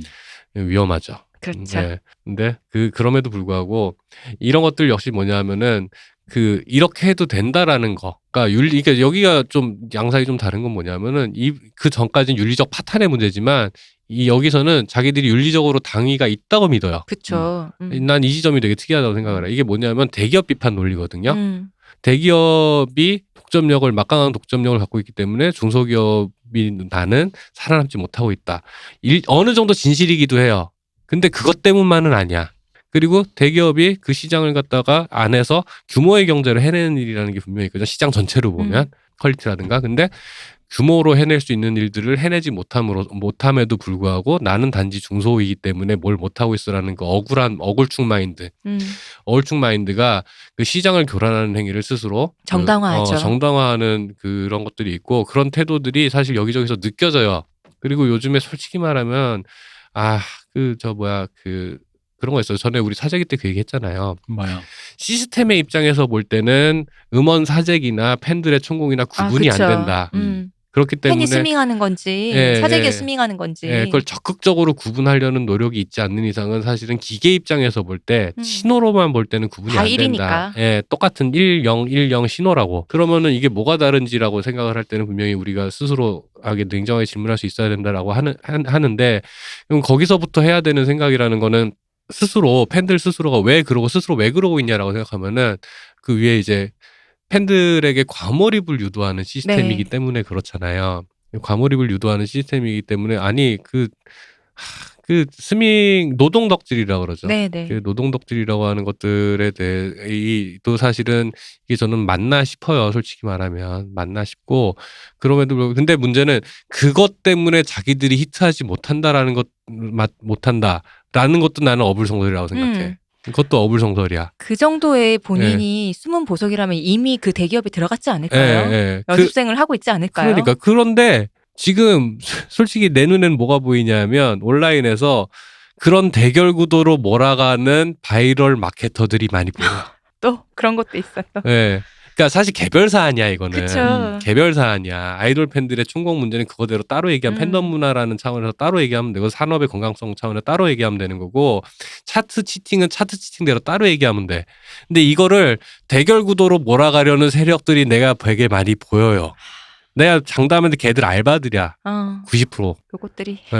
그 구도를 그 논리를 계속 대중에게 제공하고 있어. 근데 사실은 아이돌에 대한 반감을 가진 사람이 생각보다 되게 많거든요. 그쵸. 여전히 많아요. 아이돌 덕질이 되게 보편화되고 대중화됐다고 해도 여전히 많아요. 그래봤자 아이돌이라는 시선으로 보는 사람도 여전히 극한 많아요. 아이돌이라고들. 거기를 그 틈을 파고드는 건데 그것 때문에 오히려 논의가 진전이 안 돼요. 논의가 진전이 안 돼요.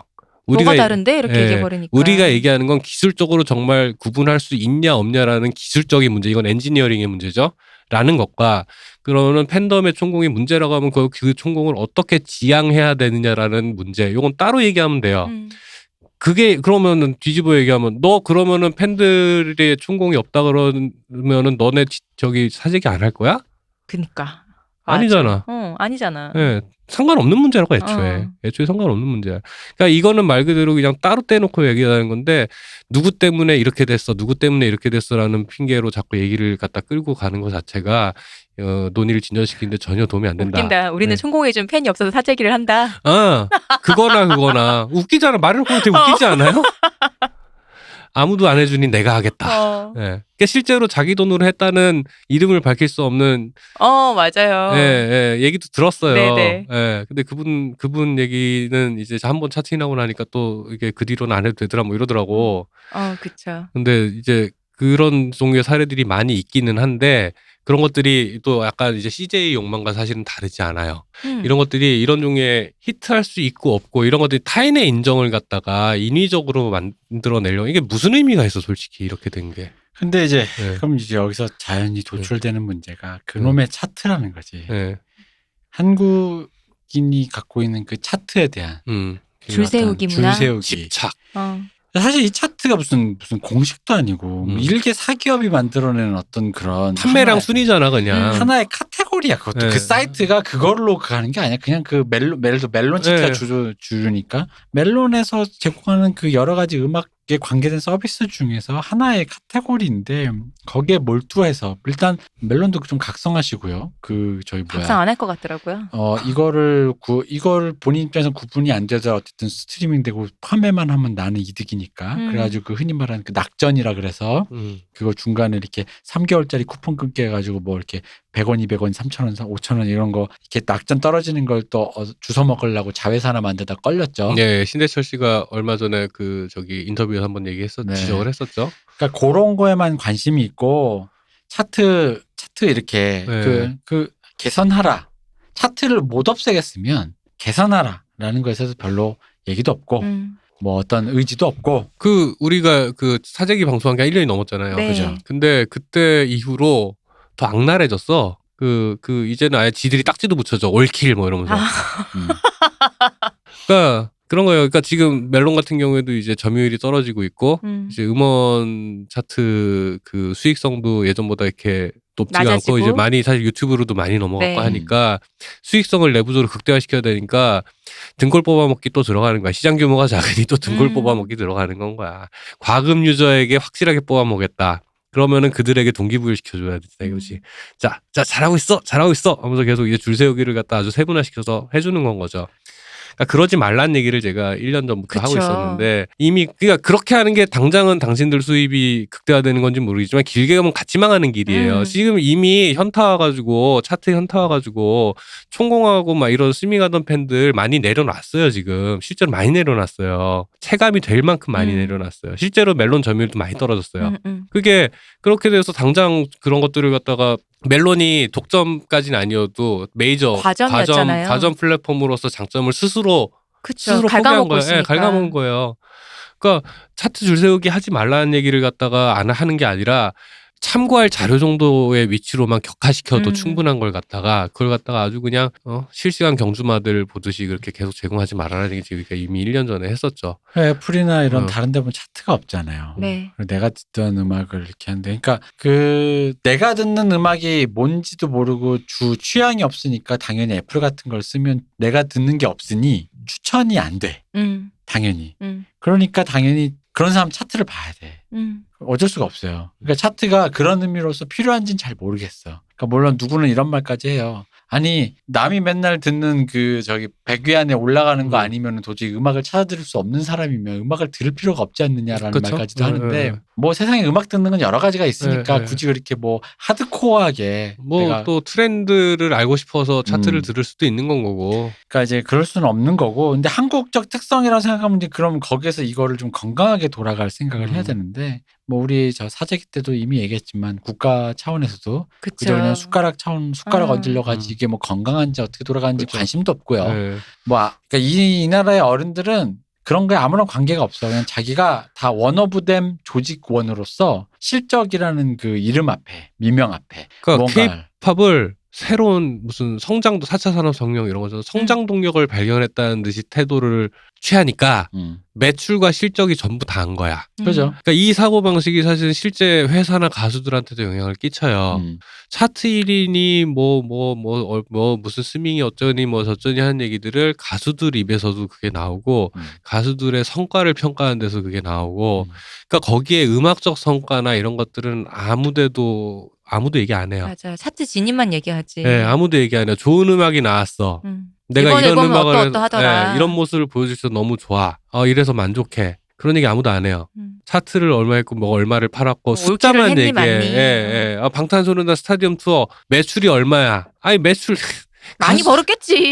관심 없다고. 네? 동공연을 했는데 많이 벌었겠지. 근데 문제는 그런 수치 줄세우기 수치에 팬들부터도 몰입을 하고 그쵸. 그리고 자기 가치를 스스로 매기는 데 있어서 가수들도 자꾸 그 수치에 연연을 해요. 근데 사실 숫자라는 게 가치를 매기기가 가장 좋잖아요. 그러니까 알기 쉬우니까 그런 거야. 근데 그러지 않기 위해서 사실은 정책부터 해가지고 그런 것들이 자꾸 산업이라는 관점에서 숫자만 보지 말라는 거지.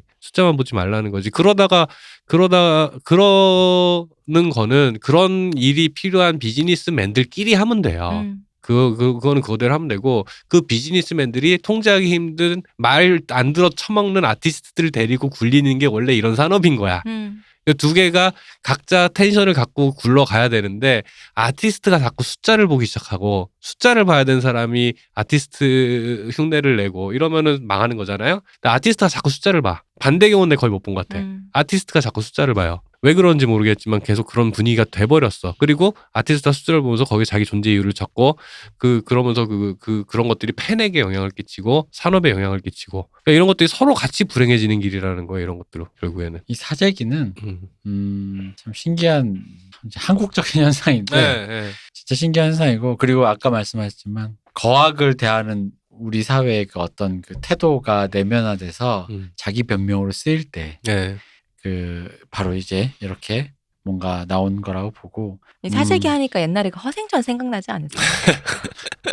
대출을 다 독과점해서 이 나라에 사는 이거밖에 안 되는구나 이러면서 지가 독과점 해놓고는 환탄을 하고 앉았어요. 그러게요. 아무도 지금까지 사재기까지 다 했지만 아무것도 이 모든 얘기 중에 이게 뭔가 그러니까 즐거운 얘기가 없는 거죠.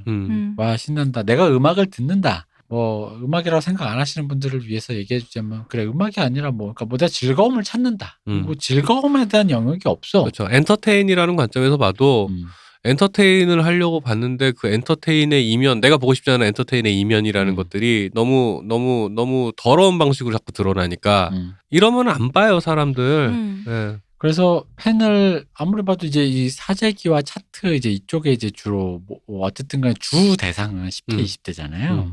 역시나 이것도 그러니까 거기에 소모되는 사람도 거기에 그 차트 그러니까 소모되는 아이돌도 거기에 소모하는 팬도 느끼는 겁니다만 역시 이 사회는 완벽하게 노키즈존을 위해 가는 사회다. 그렇죠. 맞아요.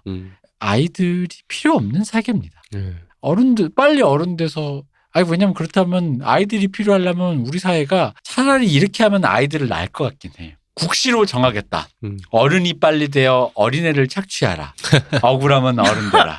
국시로 정하겠다. 그래서 이렇게 나이순 아니고. 어른 무조건 이게 계급 올라가고 이렇게. 우리가 그렇게 건국의 아버지들부터 우리 다 건국의 아버지라고 하고 그래봤자 우리나라 건국한 지 한 5, 60년 되니까 우리까지 한 80년대생까지를 건국의 아버지 세대라고 하고 좋네.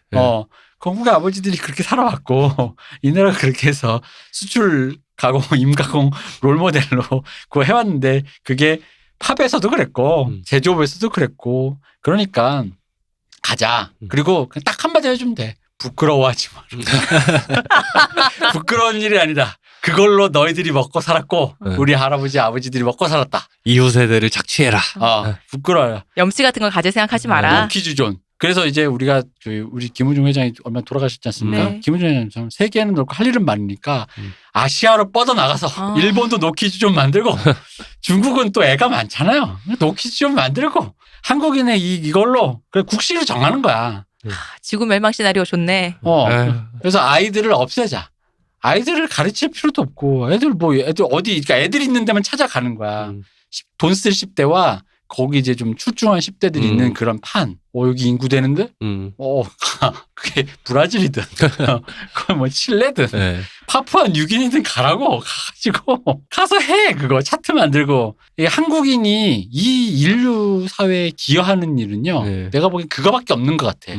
어차피 인류 때문에 기후가 되돌이킬 수 없는 강을 건너서 마치 인류가 지구에 이제 거의 해악을 끼치고 있는 것처럼 얘기하잖아요. 인류만 없다면 지구는 이렇게. 그러니까 이 지구의 마지막 우리의 소명이라고 생각해요. 신의 역사하심과 부르심.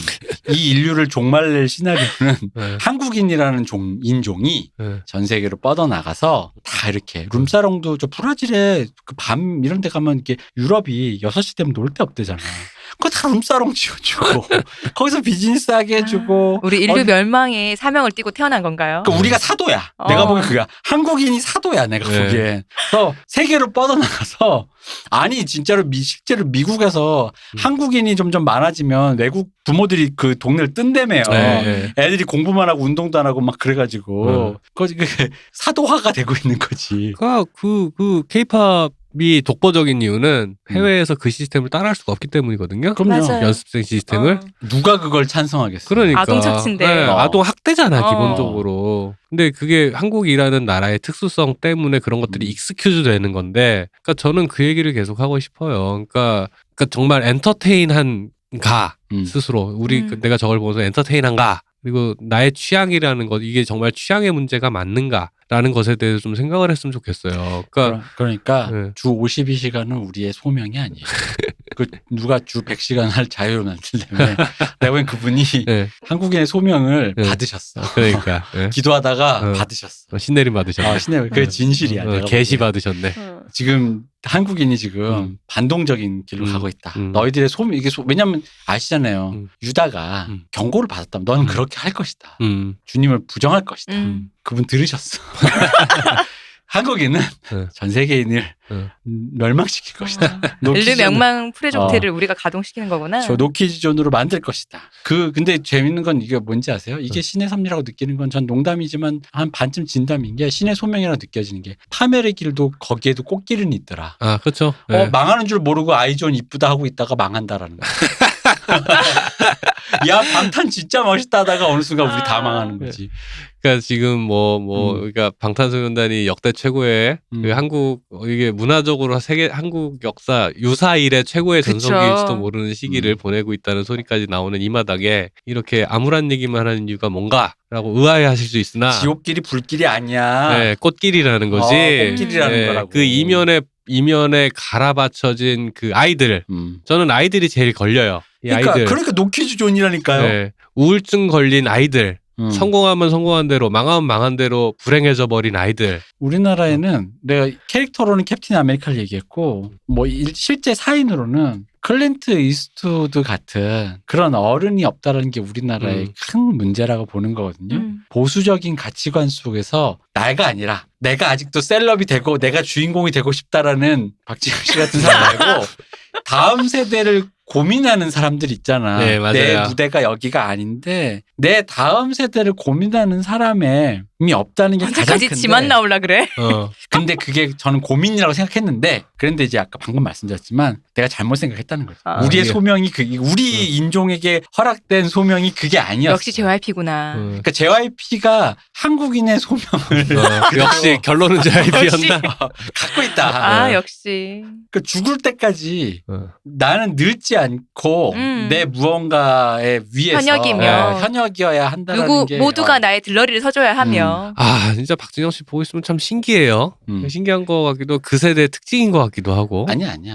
박진영 씨 종교 있으시잖아요. 네, 그렇죠. 그분도 받았다니까. 소명이라니까 이게. 인류 멸망 프로젝트의 소명을. 그러니까 이게 재밌어요. 그러니까 3대 기획사의 성향이라는 게 그 한국 사회의 그를 구성하고 있는 엘리트 계층이 몇 개가 있잖아요. 그 계층을 각각 대표하는 성향이 분명히 있어요. 그죠. 있다 보니까 그래서 각자 성공하는 방식도 다르고 잘못된 뭔가 부조리가 터져 나오는 방식도 각각 회사마다 달라요. 사실은 그 JYP 같은 경우에는 제일 웃기는 지점이 뭐냐면은 JYP는 문제가 생기면 내보낸다. 그치, 내보낸다. 나와 관계없다. 손자. 남마의 비즈니스. 그리고 SM은 계약 관계로 같이 있기는 해. 근데 사람이 죽어나가. YG 범죄자가 돼. YG 보고 약국이라고 채취한 사람은 누굴까요, 대체? 너무 그걸 연상할 수밖에 없는 일들이 계속 터지니까. 근데 양현석 씨는 범죄자들을 같이 끌고 가. 패밀리지 진짜로. 그렇죠. 네. 본인들이 잘 나감을 표현하는 것도 다 각자 달라. 네, 그러니까. 근데 문제는 그런 거야. 그 패밀리 중에 그들이 범죄자가 되더라도 그런 거야. 영화로 치자고요. 도니 브레스코 같은 면이 있어야 되잖아요. 그렇죠. 자기 희생. 내가 범죄자고 쓰레기지만 우리 사이의 의리와 그건 있어야지. 우리가 지금 목격한 이 모든 얘기가 뭐냐면 사람과 사람, 그러니까 내부자들끼리. 나는 그게 웃긴 거니까. 안준영과 김용범 씨는 둘이서는 그래도 의리가 있어요? 당신들은 그래도 우린 끈끈해. 룸사롱에 가서 서로 같이 놀았으니까 그런 게 있어?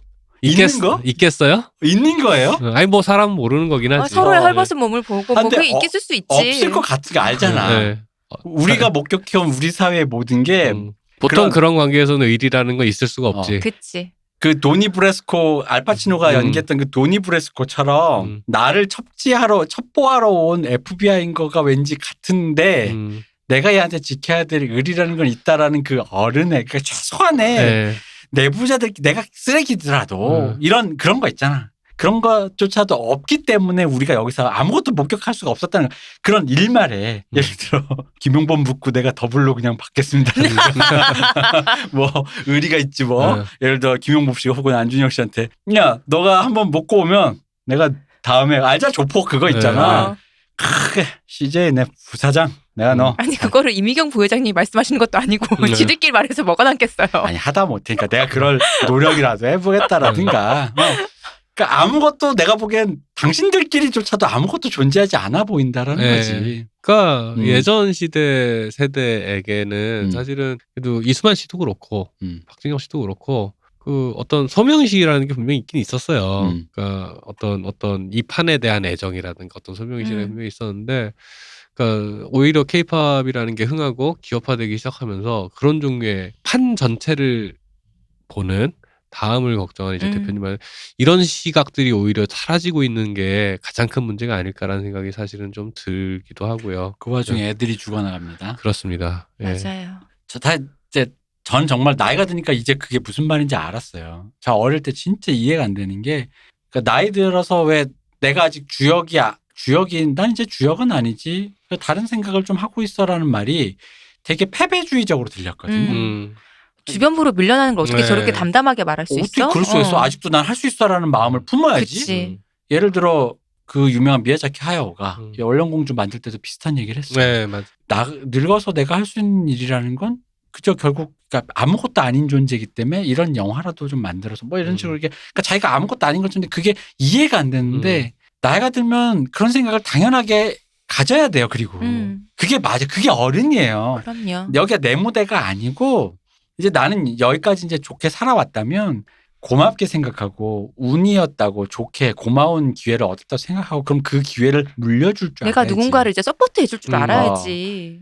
이 세계가 아무것도 그게 존재하지 않는 거예요. 그러니까 여기서부터 의리가 나오는 거잖아요. 자, 내가 이제 의리가 있으니 이 씬에서 해먹었으니까 다음 애들한테 넘겨주고 쟤들 잘 되게 내가 뭐 도와줘야지. 너무 필요한 거 없냐? 근데 이런 아무것도 없으니까 그 윤바령 대사인가 이게 강호의 도가 땅에 떨어졌다가 이게 영혼본색이 대사가 정말로 그러니까 그때 영혼본색의 그 인물이 그 대사를 친 게 나이 드니까 와닿는 거야. 야 아무리 여기가 아사리 깽판이고 서로 총질하지만 이건 좀 너무하잖아라는 게 그 대사에 들어있는 거잖아요. 실제로 그 영화가 진짜 그래서 분노하는 거잖아요. 그 주인공들이. 그 사실은 그걸 다 비즈니스를 위해서라고 얘기를 하지만 큰 그림으로 보면 비즈니스에 오히려 해가 되는 행동들이에요. 그렇죠. 맞아요. 당장 1, 2년 먹자고 앞으로 향후 10년, 20년이 그냥 거덜내는 거거든요. 바보 같은 짓이야. 근데 어떻게 하겠어. 그렇습니다. 어쨌든 오늘은 이거 하나만 기억해 주십시오. 한국인의 소명은 뭐다? 인류 멸망 프로젝트. 인류 멸망이다. 사도가 되어서 여러분 세계를 진출해 주세요. 아, 갑자기 어깨가 무거워지네요. 한인 여러분들, 해외 동포 여러분. 그래가지고 그 박진영 씨 옛날 뮤직비디오 보면은 그 백발이 성성한 채로 이렇게 막 그런 게 있어요. 예. 그게 이제 어떤 KA적 미래. 그죠. 그러니까 거울 보니까 나밖에 없는 거지. 내 주변에 나랑 비슷한 사람이 있어야 되는데. 나를 닮은 내 애가 있어야 되는데 늙은 나만 있어. 그러니까 남의 애도 탐내잖아.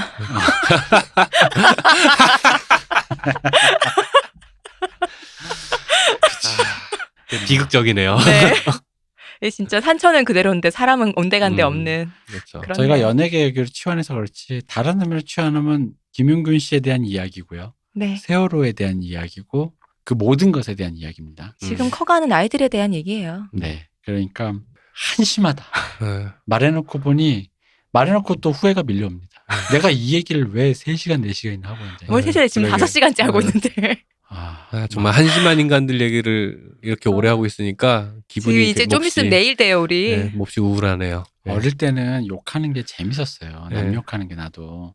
근데 나이가 드니까 남 욕을 하니까 이게 그러니까 일단 그 그 얘기 있잖아. 최민식 씨가 악마를 보았다 찍고 나서 자꾸 그거에 그 그쵸. 로직으로만 사고하다 보니 옆집 아저씨가 인사하는데 뭐지 이 자식 이랬다는 것처럼 그러다 깜짝 놀랐다는 것처럼 그러니까 좋은 생각만 하고 좋고 아름다운 것만 보고 살기도 부족하다는 생각이 요즘 들어 하는 게 바로 그런 거예요. 나쁜 놈 욕하다 보니까 맞아요. 나쁜 놈 생각이 자꾸 많이 나. 나쁜 놈 욕하는 게 그리고 예전만큼 그렇게 신나지가 않아요. 왜냐면 주접스럽습니다. 나이를 먹으니까 진짜 그렇더라. 룸사롱 동기들은 자기한테 배정되는 검사가 룸사롱 검사이길 바라세요. 그게 여러분이 그나마 마지막 남은 거를 살 길이다. 검사뿐인가 판사님도요? 판사님도 룸사롱 판사님이 우연히 좋은 판사 한 건드리고 윤리적인 판사, 윤리적인 검사가 아니라 그냥 그런 판사, 그런 검사 걸리길 기대하시고 여러분이 기도로 얻을 수 있는 그나마 최소의 베네핏은 그거다. 기도해 주실 분 많으니까 다행이네요. 그걸 기도해 달라. 베네핏이다. 그거고 그렇게 해서 그냥 하시고 너무 자잘해서 진짜 아유. 나는 이거 하나 찍었으면 좋겠어. 아이머 안준영 하면서 진짜 케이팝 통째로 날려버리는 거 있잖아. 타노스적으로. 난 진짜 이게 그 장면 같아. 아니 근데 안준영 같은 사고, 그 엠넷 같은 사고를 가진 인간 몇몇이 큰 사달을 내면 그런 놈들이 낼 거야 아마. 네. 그러니까 타노스적인 시나리오 같아. 이게 약간 그거야. 아이머 안준영. 딱 애들이 쫙 그것도 다 늙은이만 남고 애들이 쫙 다 죽고 그 어벤져스의 타노스는 공평하게라도 하잖아. 그치. 절반이잖아. 고르지 않고 존 닉은 살고 존 닉 걔는 죽고 이런 건데 애들만 쫙 죽는 이제 그런 살 풍경이 느껴졌습니다. 무슨 피리 부는 사나이 같은 사람이군요. 네, 그렇죠. 진짜로 근데 뭐 안준영 씨에게도 제가 변명거리 하나 제공해 줄 수 있어요. 이 판에 들어와서 살다 보니 생각난 사고방식. 나도 피해자다. 그러니까 걔들 진심으로 생각할까? 그럴걸. 나도 피해자다. 떳떳한 새끼 있으면 나와보라 그럴걸. 일단 그거는 그 죄값을 받고 난 다음에 그 다음에 이제 본인이 원하시는 선택적 종교에 가서 이게 흔히 말하는 그 누구야 걔 고문 기술자 이근한처럼 뭐 좀 받고 그 안수 같은 거 받고 그 다음에 하시고 그 꼴도 보기 싫은데. 아니 그건 절차니까 우리도 같이 살아야지 이 사회에서. 그렇다고 사람을 무조건 뭐 했다고 이게 빵 훔쳤다고 사형, 뭐 했다고 조작했다고 사형 이럴 수는 없잖아요. 내가 좋게 말하는 거다. 그러니까 어쨌든 간에 그런 상황에서 그렇게 같은 우리 사회 구성원으로 우리가 받아줄 거니까 알아서 잘 이렇게 하고. 죄값을 치르고 나온 후죠. 네. 그러니까. 근데 나 가끔 궁금해. 이런 사람은 이슬람교 같은 데 가면 개종하겠으면 그 이전에 했던 거를 신의 부름으로 뭐 이렇게 하나? 이슬람교로 개종을 하면요? 이렇게 목사 이런 건 안수를 시키는데 예를 들어 그쪽은 일단 그러면 손모가지 하나만 자르고 이런 거 하나? 글쎄요. 그럴 것 같지는 않아요. 이슬람교를 믿기 전이니까 상관없지 않을까요? 네. 어쨌든 뭐 죄 사함을 받으시는 건 알아서 하시고 그래서 그 다음에 이제 할 얘기인 것 같고 나도 피해자다. 시스템의 피해자다. 이제 알고 싶지 않고요. 그래서 이런 얘기를 해봤습니다. 2019년은 흉흉한 해였다. 어른이 쌓아놓은 똥에 파묻혀서 애들이 질식해가는 걸 보았다. 라는 걸 봤습니다. 지금도 계속 보고 있어야 돼서 마음이 그렇네요. 진짜. 연말에 아이즈원을 못 본다는 것에 아이즈원 그 콘서트 무비가 개봉한다고 11월에 개봉하기로 했었어요. 그거 갈 날만 기다리고 있었거든. 가서 신나게 구호를 외치면서 하려고 그랬더니 이럴 때면 진짜 내가 존 윅이었으면 좋겠다. 다 죽여보고 싶다. 진짜. 다 죽이고 싶다. 진짜. 왜 존 윅이 무서운 게 재밌는 게 영화가 1대 한 30, 50 이래가지고 죽이는 거잖아요. 왠지 그런 거예요. 그러니까 여기 우리 망원동이잖아요. 여기 YG부터 시작해서 CJ 거기 청담동까지 해서 이렇게 쭉 걸어가면서 걸리는 놈들을 다 이렇게 그냥 일단 여기 상암동 여기 상암동 엠넷 건물 가가지고 일단 거 건물부터 정리 한번 하고 다 같이 데려가고 싶은 그런 마음이 살짝 드네요. 그 정도로 화가 났습니다. 이 정도로 화가 날 일은 세월호 이후 오랜만이다. 이게 뭔가 이제 한 특정 사건의 폭발력 때문보다는 이제 누적이라고 해야 되나? 그러니까 왜 이러고 있나? 아니 이게 왜 그러냐면 아까 방금 말한 세월호 김용균 씨가 우리가 목격했던 그 수많은 게 이걸로 완전 진짜 다 다 엑기스처럼 누적돼서 막 이게 그 개별 건이 아니라 통으로 오는 기분이 와서 말이 길었습니다. 어쨌든 피곤하실 텐데 저희가 너무 길게 방송한 것 같습니다. 네, 그렇습니다. 오늘 뭐 저희가 원래 이런 그러니까 왜냐면 이거 들을 때 신나시는 분도 계실지도 모르겠지만 같이 들으면서 같이 진 빠질 것 같아서 죄송합니다. 이런 방송 한 날도 왔네요. 네, 이런 방송 안 하려고 그랬는데 네. 어쨌든 욕은 많이 했다. 이 진짜 여태까지 고생해주신 박 박사님, 네, 고생하셨습니다. 시온님, 감사합니다. 네, 저희 대표였습니다. 오늘의 방송 그냥 스킵하셔도 좋을 것 같습니다. 방송 끝에 얘기하면 어떻게 초반에 얘기해줘야지. 아니 한 번만 들어요. 166회였습니다. 감사합니다.